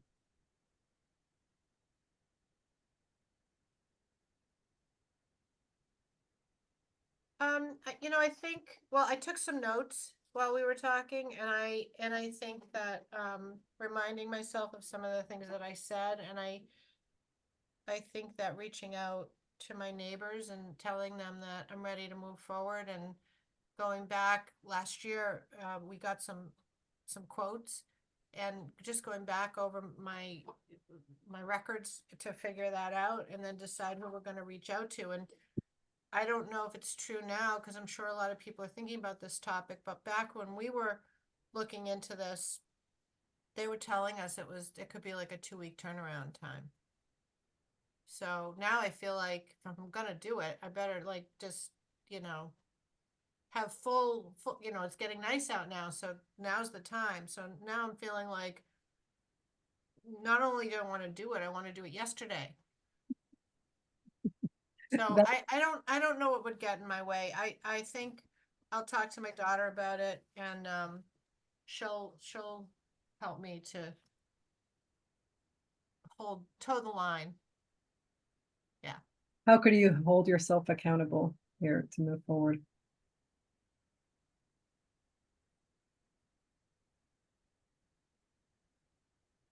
I think that I think just anchoring the decision in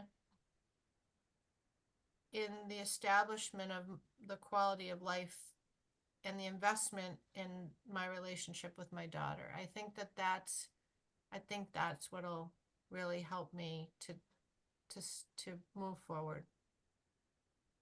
Right. I think you made a significant shift there from the beginning of the call to now. And this was wonderful witnessing you go through that change and that self-exploration, self-awareness. Valerie, how would you like to end our session today? Just to thank you for your questions and your reflections, and to help me sort of think it through, process it, and yeah. And if you ever come to the greater Boston area and you want to come to my hot tub and hang out in our yard, you're welcome. Oh, it'll be fenced. It'll be fenced, private. Wonderful. Well, thank you. Thank you for everything you've shared. Thank you for your time. All right. Thank you.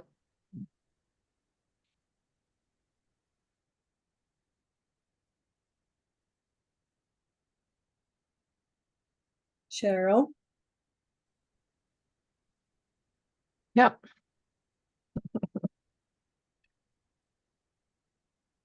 Okay, thank you both. Georgie, how do you feel about that session? I feel all right. I feel like it was took me a while to get on track. I noticed just as a caveat, not that it means anything to you guys, but I spent the day today doing sessions in Spanish. And at some point at the beginning of the call, I was noticing a stylistic difference that shows up relationally in the way that I engage with people in Spanish versus English. And so, I was trying to stop being aware of that change in myself, and just be present here. And one of those experiences is I call it stacking questions, but it's really the clarifying the question I want to ask while I'm describing the thing. It's something I have I keep working on, and I just had an insight of how that happens in Spanish and how culturally in Spanish that is almost like a mandatory implicit way of talking story with each other is where we build a question together. And Yeah. I actually noted that that you were stacking questions to try to get to a question. And I actually I had a mentoring client whose primary language was Spanish, and we had to work on that because the ICF doesn't care that that's how you culturally communicate in that way, because for coaching you still don't want to stack questions. So yeah, so that's probably something to go through a little mental exercise before any session, really, whether it's whatever language it is, just to be aware that that might be happening and what you could do to help avoid it. But what do you feel like you did well? In terms of the competencies, I wasn't looking at each marker to know each thing that I've done or not, but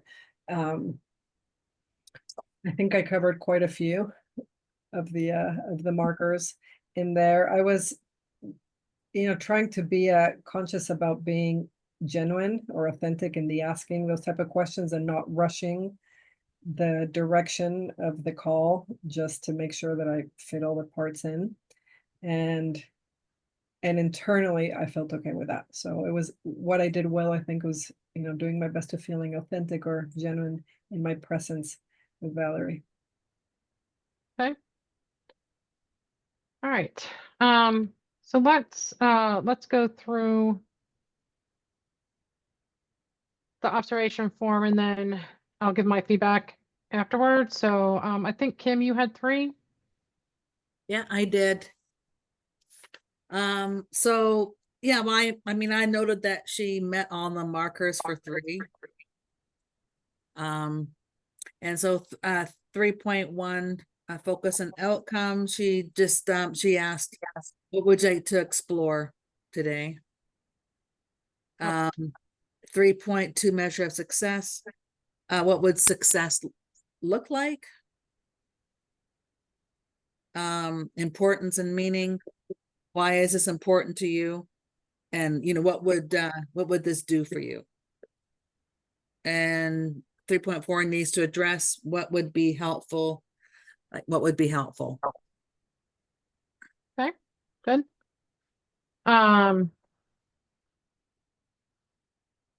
Who had 4? Holly? Yeah. You? Yes, ma'am. I put down for 4.2, there was a few of them, but I think one of the earlier ones was at the beginning when she said back to her what you said earlier, there were some considerations. What are some of those considerations going into this decision? And then when she brought up that there was a lot of emotion when she spoke about the property and all of that stuff, and that she actually used the word hate. I put that as 4.3, like acknowledging her expressions. And also 4.3, again, just I hear the concern, or maybe that was wrong. When she repeated back to her, like, she must have said, I hear the concerns, but in the good way of like enjoying 3 nice seasons. I'm not saying that correctly. Okay. I guess that's an expression, yeah. Yeah, because she was like over and over saying 3 nice seasons. Yeah. 1, 2, 3. Yep. Okay. And then who had 5? Is it D? Yes, I've got 5. Okay, so coaching a person, I got when she asked, what would having a fence do for you? That invoked a big emotion, which you started talking about the headlights in the house, so that was really seemed to be a question that unlocked the dam there, if you will. Coaching the agenda, she said, when she went to back to responsible route versus luxury, and then she said, summarize and clarify, have you answered your question yet? And then, let's see, curious about the client. I love this one is what is an internal strength or superpower to leverage here? So I thought that was a real novelty question there that was in a real good place to have the client open up. And then, you know what, Georgie, when you said something about presence a while ago, I watched your presence and I just absolutely loved it because when you delivered the question, and with your confidence, you seem to just have the present there to hold up, you know, Valerie until she could just answer. I loved your presence. And then your gift of silence there when you said, I hear you. And then you would pause and just be confident that she would have the answer. Okay. Thank you. Who had 6? Me again.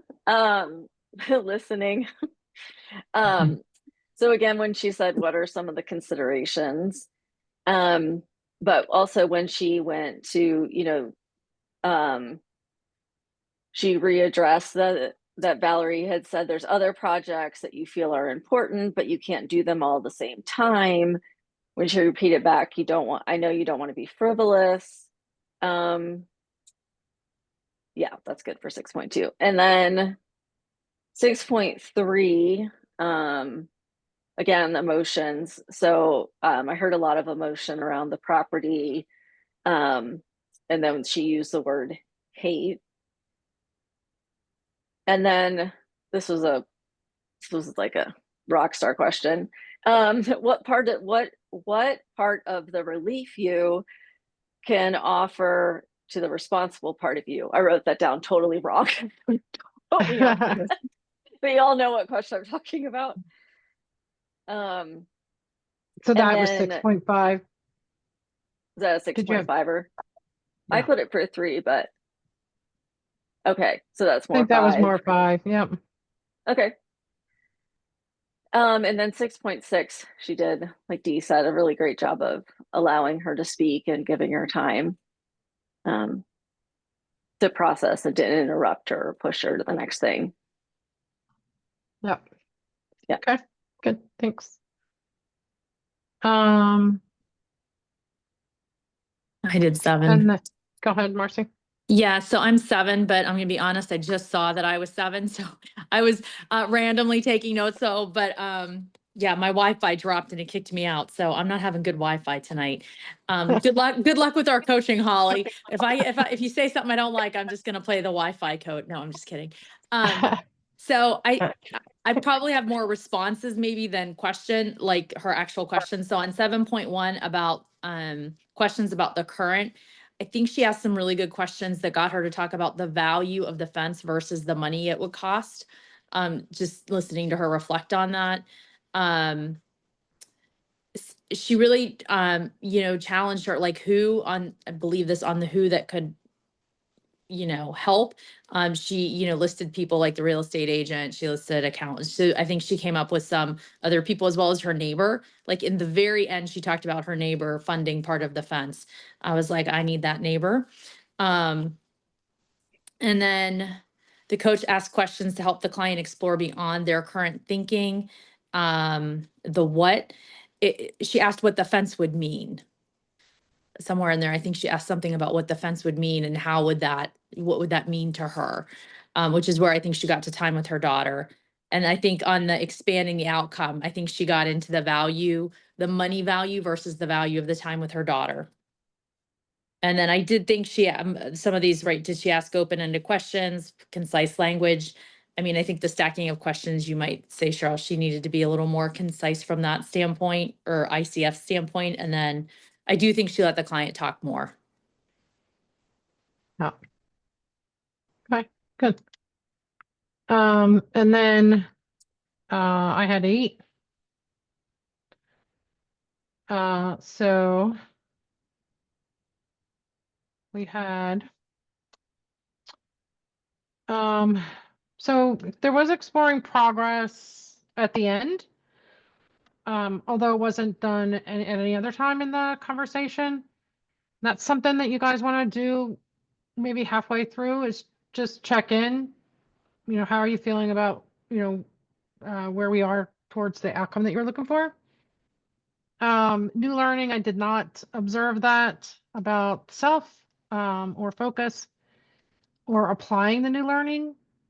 And then she did the post-session activities, did the resources of barriers, the accountability, and partners to close. I did not see the championing too much. Or maybe it's a somewhat, I think she said she had one thing in there. But I had marked that no, but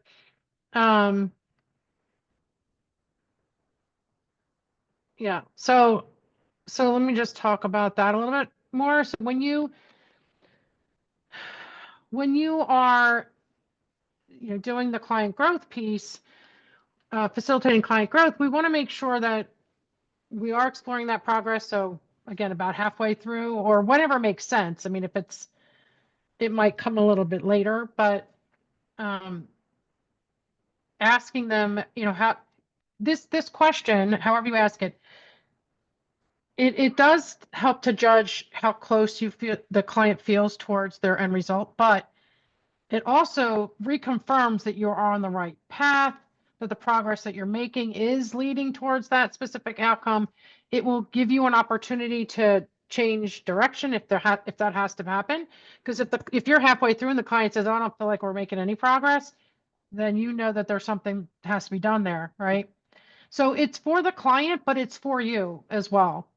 So we're asking them to explore that progress towards the outcome that they wanted, about halfway through, so that we can validate it, but also if we need to change direction, or maybe we have to ourselves, maybe that brings awareness to us that we haven't asked the great question or whatever, the questions that are going to help, or maybe we're off track with our questions, or like there's a lot of things that can come up. So that helps a lot on the client side and your side, is exploring that progress. And then, yeah, done at the end is great as well, because then you can help the client to see that they have made the progress and you're at the end of the session, and that makes the session more successful on both your sides. So that works in both places. And then, the new learning about self. So there were a couple areas here where I saw, kind of the reactions that I saw from Valerie as an observer, and I'm sure, Georgia, you saw it as well, or felt it at least, that there were some learnings about herself, whether it was the emotion, learning about herself that she really does want to consider her child versus the money, or, whatever. Like there was some incremental things throughout the conversation, and we want to address them, right? We want to make sure that we are acknowledging it and then asking questions around it, because that's going to help the client to move forward even quicker and be more confident, even quicker. So when, in that space where Valerie was talking about, and you gave her lots of space to do this, by the way, it was done well. Other people have mentioned it, but where she was talking about, whether it's a monetary consideration, but then she was like, but it's really about my daughter. I only have 2 years, and yada, yada. So what did you learn about yourself, in those moments when you were going through that process right there? And let it be solid, right? Well, I think I just learned that I really care about the relationship I'm going to have with my daughter in the next 2 years. And yes, the money is a consideration, but it's a consideration. It's not it's not the end all or whatever, like whatever that would be for Valerie. But, just making sure that we explore that, especially if they're obvious, or they seem obvious, because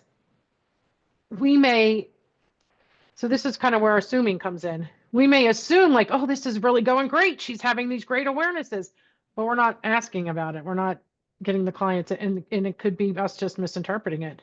Or maybe it's just not as profound as we think it is. And we want to help the client to get more, get more solid on it. So consider those things.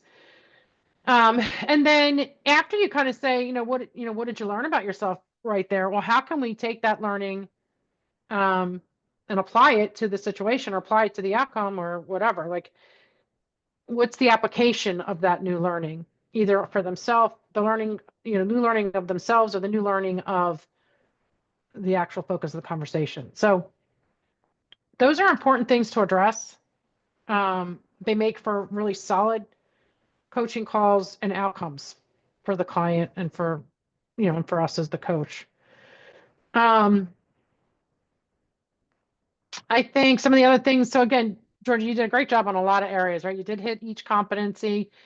I think in the beginning, so for the coaching agreement, you definitely had 1, 2, and 3 markers. The fourth one, the needs to address, you kind of skirted around it a couple different times throughout the conversation. But I think right from the beginning, once you had that agreement, the topic outcome, you asked a couple qualifying questions there and you had it. So what do you feel like we really need to address in order for you to get that outcome that you want? Because there was different considerations, right? So that might have helped a little bit earlier to get maybe 2 solid considerations or whatever it would be. But being very specific in that question, very intentional in that question, everybody, when you're coaching, because that's going to move your conversation forward quicker. And it's going to help the client to get more clarity almost from the get-go. So that's one thing to consider. And then 4.1, the acknowledging talents, insights, and work. So you made really great observations about what you were picking up from Valerie, but not in the sense that you framed it as growth or framed it as progress, right? So we always want to make sure that if we see progress, that we're pretty clear about it. So I just noticed that you made a really big shift there from yada yada to yada yada, and then ask a question about it. How did it feel when you were talking about it, or when you said that, or whatever? So it's easier to acknowledge the talent, the work, or whatever, the progress that the client is making when we're intentional about it. When we say, you know what, I want to know what my client is moving forward in this conversation. I want to know how, what's the work that they're doing? What's the hard work that we're doing? We want to notice these things in our clients through our sessions. And then even if it winds up being at the end, like I really commend you that, you started out being really confused and pretty emotional, around what to do and what not to do.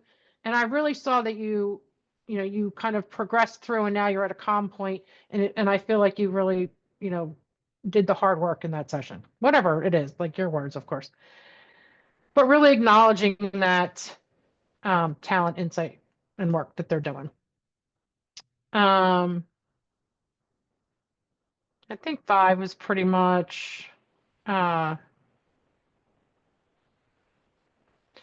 the other thing is, just to give you guys an insight, when we look at, and we're probably not going to get to our second session today, and that's fine. Because we added that class, I've actually shifted some of the coaching. So I'm going to, when I repost the update today, that'll be on there. And so we're just going to shift it, move them out a little bit. But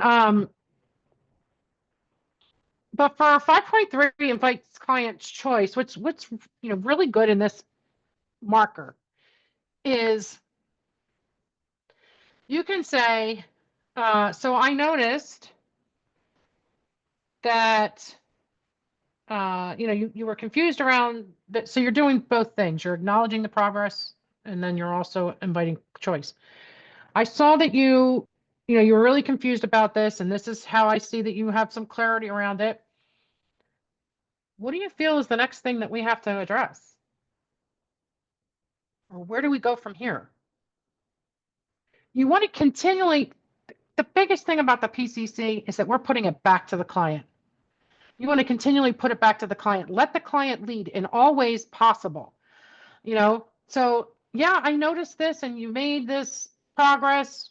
Where would you like to go from here?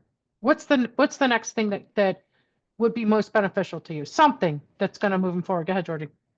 Just question about this, and my apologies, my dog is barking in the background right now, but it felt to me like Valerie was kind of self-propelled and going and kind of having her aha moments. And the more that I laid back or, let her, the more she was coming into these insights. How do we, how would I do that in a situation like that, where, and this is more for, I guess, for ICF and the recording, because, in a longer session where we have time, I can see fitting that. But if we're like purposefully trying to fit this in, so as not to appear like I'm interrupting her, or, if she's already going in that direction, climbing that hill and by herself deciding where she wants to go next, how do I You're just reaffirming it. Okay. You're still going to ask the question. You're just reaffirming it when you're asking it. Okay. So I'm hearing you say that you want to go in this direction. I won't even do that. Right. I would say, I noticed that you did, that you're talking through yada, yada. And then just ask the question. It's not labeled that way coming from the client, but it will be when you ask it. So you're putting a label on it and the client will just answer it, and maybe they'll even get clearer on it, which would be great, right? Maybe a little bit more succinct in the answer, but yeah, if you see that self-propelled progress, that's great, but that doesn't mean that we can't ask questions around it or, qualify it in some way. And then, yeah, you gave a lot of space. You used her words, which was good. A little bit about the emotions. So there was a lot of emotions and you actually noticed the emotions, like you talked about the hate and she was frustrated, but you kind of so this is just an impression that I had from watching it, is that you kind of labeled the expression and acknowledged that it was there, but you didn't explore it. So instead of saying, I noticed that there was, a lot of frustration there and that you used the word hate, you could say, you used the word hate, and there was, you seemed to be experiencing some emotion. What was that? Right? Let the client identify it. Or I heard you use the word hate there. What does that really feel like to you? Something that puts it back onto the client to identify. And then, yeah, so asking questions around the current situation, the who, the what. So 7.4, expanding around outcome, could be as easy as saying, or beyond current thinking for the outcome. What did I have? I had,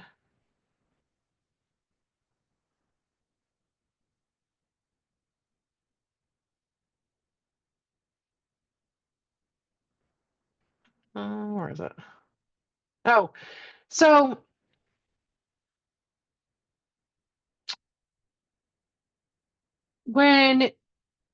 this is around energy shifts. So when you see a client have an energy shift, that's a good time for expanding outcomes. The 7.4 questions around expanding outcomes in the current way of thinking. You could say something like, when you see, like, for instance, just that one spot again, where she had some frustrations and she used the word hate, you asked a question around it, she identified, or she talked about it a little bit. We can get clearer with an identifying question, putting it back on her, but also expanding the outcome.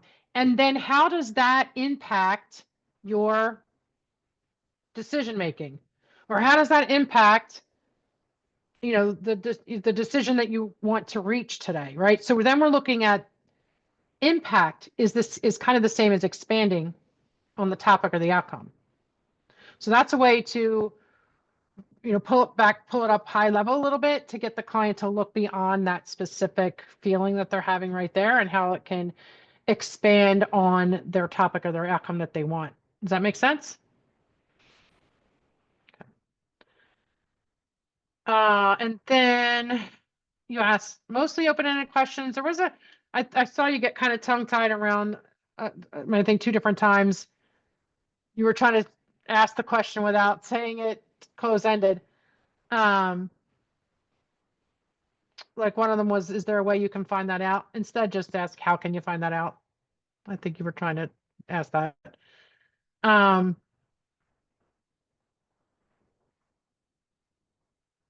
then let me just check my notes.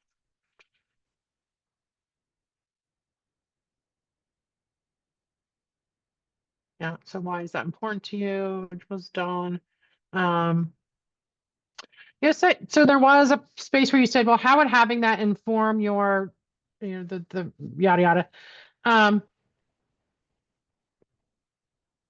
And I forget what Valerie said, but you moved right on from it. And sometimes we have to ask that follow-up question to get really clear on the action that can come out of how that informs her decision. So don't be too much in a rush to move on. Sometimes we have to stay there. Yeah, what would help you move forward? Yeah, so the main notes were the judging the progress or asking around the progress and the new learnings. Yeah,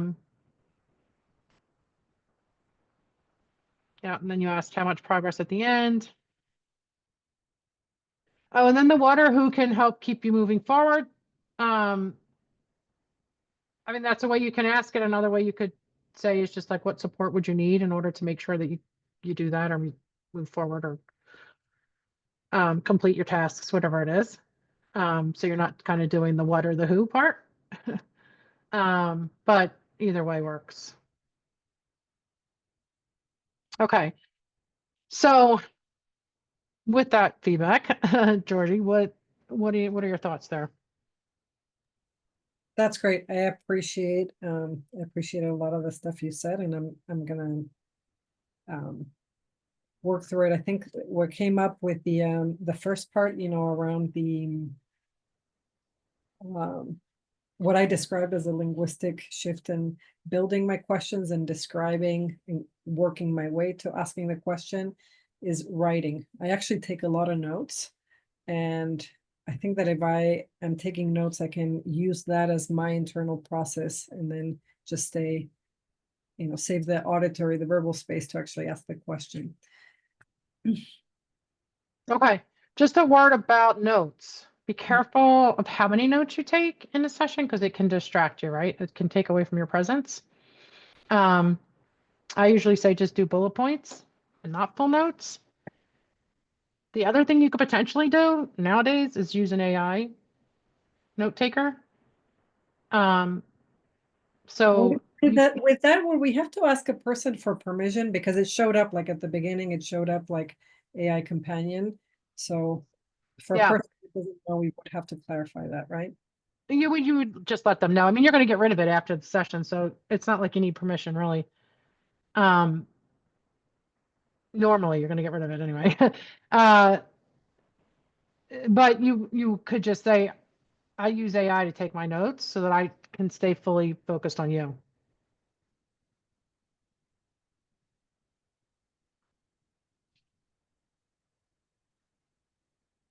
Okay. So what I'd like to do now is go around, just do a little activity. I'd like you to tell me what is a question that you would have liked to have asked Valerie in this session that is focused on EQ or markers. Question that you would have liked to have asked. And Start with Kim.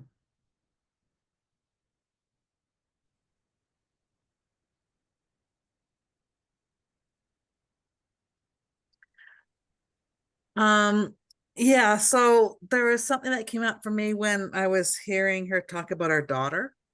And so I was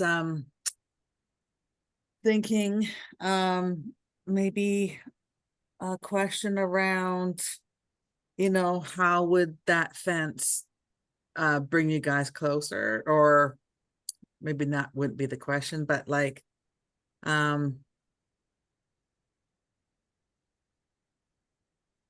yeah, what would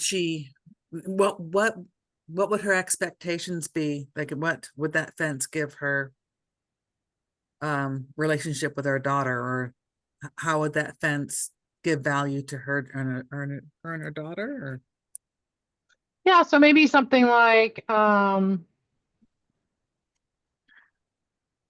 what would your expectation be on how the relationship improves once the fence is in there? So she kind of just has it very specific. Or yeah, what would you like? yeah, ahead. because it seemed really important to Valerie, like that Yeah. relationship with her daughter. And I think I would like to have, explored that a little bit with her. But Yeah. Yeah, like what would your either what would your expectation be, or what would your hope be, once you have that in place with the relationship? Probably a good question in there. Thanks. Dee? Question you would have liked to have asked? You're on mute. Okay. Questions I would like to have asked is on the EQ part of it is I would like to have asked the energy shift to get more into the energy shift when she came out with the hate word. I would have loved to say, well, you know what? Can you tell me about how that felt to you energetically Yep. and Or how to- what emotions that brought up for you? yeah, how does that impact you? Right? Especially energy or any energy shift, but especially hate.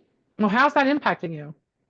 How's it Mhm. impacting your relationship? Since a lot of the conversation was around the relationship with the daughter. So yeah, good. Well, Thanks. and at that point, that would have brought out, well, it impacts us. I get frustrated with my daughter, I don't have the bandwidth, and it aggravates me and it drains my energy and all of this stuff. So that Yeah, would it have, could have brought yeah. up a lot. Yep. Yeah, good. Thanks. Holly? Well, I'm thinking this I don't know if this is right, but I kept thinking about what has stopped her from doing the fence. I know she alluded to obviously the cost of house and all the other projects, but just blatantly like what has stopped you thus far? Yeah, That what's prevented you from self-awareness. doing it? Yeah, what's prevented you from doing it previously? It could have been just as easy as it was the money, but yeah, just Right. get the question out. Yep. Good. Thank you, Marcy. Yeah, I had two. I really wanted to ask her, and she got to this a little bit at the end, but how would having this fence impact your view of the home you live in today? Because she went down this path at one point about how people seeing in her yard and then she's going to move and that, right? Like, and it was like this whole chain of effect. And so how does the fence change your overall view of your house? The other question I really wanted to ask her, and it's similar to the one I think Georgie was talking about, but, or not Georgie, I forget who asked it. I think maybe it was Georgie. How do you envision your time with your daughter once the yard is fenced? Like, not so much the relationship, but having her envision what would that look like? What would it look like how you spend that time with your daughter? Yeah, like what's the value there? How does that add the value? Are you going to Yeah. be in the hot tub together? Are you going to be, what are the specifics to that? Because that's Yeah. a vision question, right? And having them Yeah. focus in on that. Yeah, good. Thanks. I also wanted to ask, how do you envision your house is going to be if you don't have a septic tank? Because that always worried me. The septic tank she gave me like horror. I started to worry. I've watched too many home improvement shows. Yeah, yeah. I don't know if I would have went down that path, but I mean, it wouldn't definitely- have, but in my mind, I was like, oh, this is stressing me out. Yeah, I get that. But it's because I don't deal with a septic tank, right? I just see the bad side of it on home improvement. So when you don't have that knowledge, it's a good reminder as a coach not to follow your own, in a lot of That's right. cases, limited knowledge about something. Yeah, Marcy, or your own fears, right? Not to insert your own fears into the thank you for conversation. bringing that up. I think until I heard you say that, Marcy, I was not really aware. We just had we still have septic tanks in a lot of areas here. We just had a major nightmare with one um in the middle of property, like literal shit everywhere. And Oh no. but I think that when I heard her say something about that with a septic, I think that I had to do a lot of work to kind of suppress that and not say like, go do that. Forget the fence. Yeah. Your Yeah, good. relationship can be shitty, just not your yard. No, I'm just kidding. Your relationship will get really bad if you have. Sorry. That's okay. All right. All right, good. Okay, so any questions about the class, the coaching, the feedback?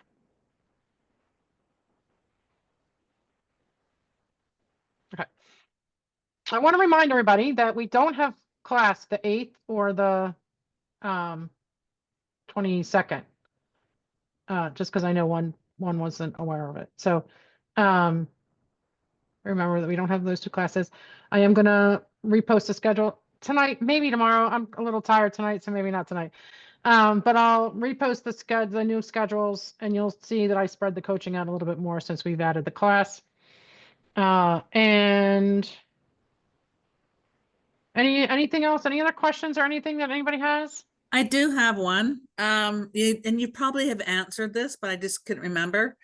Are we able to use our peer coaching sessions for submissions to you, or? I mean, you can for your one-on-ones, you mean? Yeah, you can. I don't recommend it though. I don't recommend using coaches, but that's just me. You can do it if you if you're the peer, just be mindful of not helping the coach. I mean, not helping the coach either. Like you're not there to make it harder, but you're not there to make it easier either, right? You're just purely a client in that situation, and you're not another coach. Is how you have to look at it. Another reminder is I should have all your recordings and I don't. So please send me your recordings and get your one-on-ones scheduled. I put the link to schedule in the chat. I just have to add hours, which I will. Don't schedule till you send me the recording. And I only want a link to a recording. I don't want the actual recording. So a link, and then I have to have permission to edit so I can download it. So however you're sending me that, it could be a Google link, it could be OneDrive, whatever. Like, I don't care what you use, but make sure that I have access, editing access, so I can download it. And then once you send it to me, set your appointment for a week later. Cheryl, can I ask you 2 questions on that? Yep. First one is I sent it to you as an MP3. I'm not sure if you were able to open it. I didn't download it yet, but I have the email. Okay, great. And then in your website to schedule something, I see a bunch of things like the appointment types, consult. What is that going to be called, or what should we select? It's ICF-mentoring, and I don't have time on it yet. That's why you see those other ones. Once I put the time on it, it should populate just with the time for that particular type. And you have to be logged in. You have to be logged in. We need to submit a transcript too, correct? You can submit a transcript, or you can submit $25 and I'll do the transcript, either or. If you do your own transcript and just a word of caution, if you're using AI, you need to go over it because AI does not pick up all the, it needs to be verbatim, separated by coach, client, and time stamped. So that's up to you how you do that, but make sure that you go over it if you're using AI. I've tried using, not for this, but I've tried using AI for other calls, for therapy practice calls with other peers, and it was horrendous. It starts It making is. leaps and assumptions. Like a client was talking about her mothering experience, her self-mothering, and then from the rest of the call, it wrote it as if I was the mother. Wow. Yeah, it can wind up being a pain in the butt. I Yeah. mean, I use a service where they, the people do the transcription, so I just pass on my costs. I'm not making anything out of it. So if you want me to do it, that's fine. If not, I actually would recommend something like rev.com. It's $1.05 a minute, I think, or $1.25 a minute, something like that, if you're going to use a transcription service. But definitely if you use ChatGPT, go over it, because ChatGPT will make assumptions. What do you mean? All You right. can do a transcript? You can give chat an audio and it'll do a transcript? So inside ChatGPT, there's other like sub AIs, and yeah, they'll do it. Oh. But They make it's like you mistakes. said, they make assumptions, they make a lot of mistakes. It's just, to me, it winds up not being worth it. I don't use it for that at all. What about Zoom? Zoom AI when it's Same thing. The same that's the one D that I was mentioning, that it did these inferences. Okay. Yep. Thank Yeah. you. So you just have to be really careful about what you use for it. It's better to use a transcription service than it is to use AI. Especially if you've got a Southern accent like me. Especially if you have a Southern accent. Let's Google, I want a Southern Siri, please give her here. Will you tell us at the All right. end if it's a passing and if that can count as our passing or no? I will tell you, you can't use it because you have to have the formal final evaluation, which we're doing during class time. So what I was saying was that if you fail that one, the formal one in class, you can use your third one-on-ones to make up for it. But we have to have that formal, it's a requirement, formal exam, final performance evaluation. So we actually do that in our last class together. You'll go off to your recordings and you'll come back, submit them. We'll do our little thing and we'll be gone. That's how we do it. Oh, so okay, so we do in our last our last class, we do a coaching with someone and that counts as whether we passed or not. Yeah. But if we fail, you'll give us a extra credit to do it again. Yeah, you'll do it. You'll have a makeup for your, that's why I leave the third one-on-one until after, because you can count that. You can do that recording if you need to make up one. Okay. Yep. Okay. All right. Thanks, guys. Thank I'll you. upload 7 before Saturday, and then I'll see you guys next week. I am so sorry about my internet too. I have to call them. That's okay. I hope you get it fixed. Bye. All right. Bye-bye. Yeah.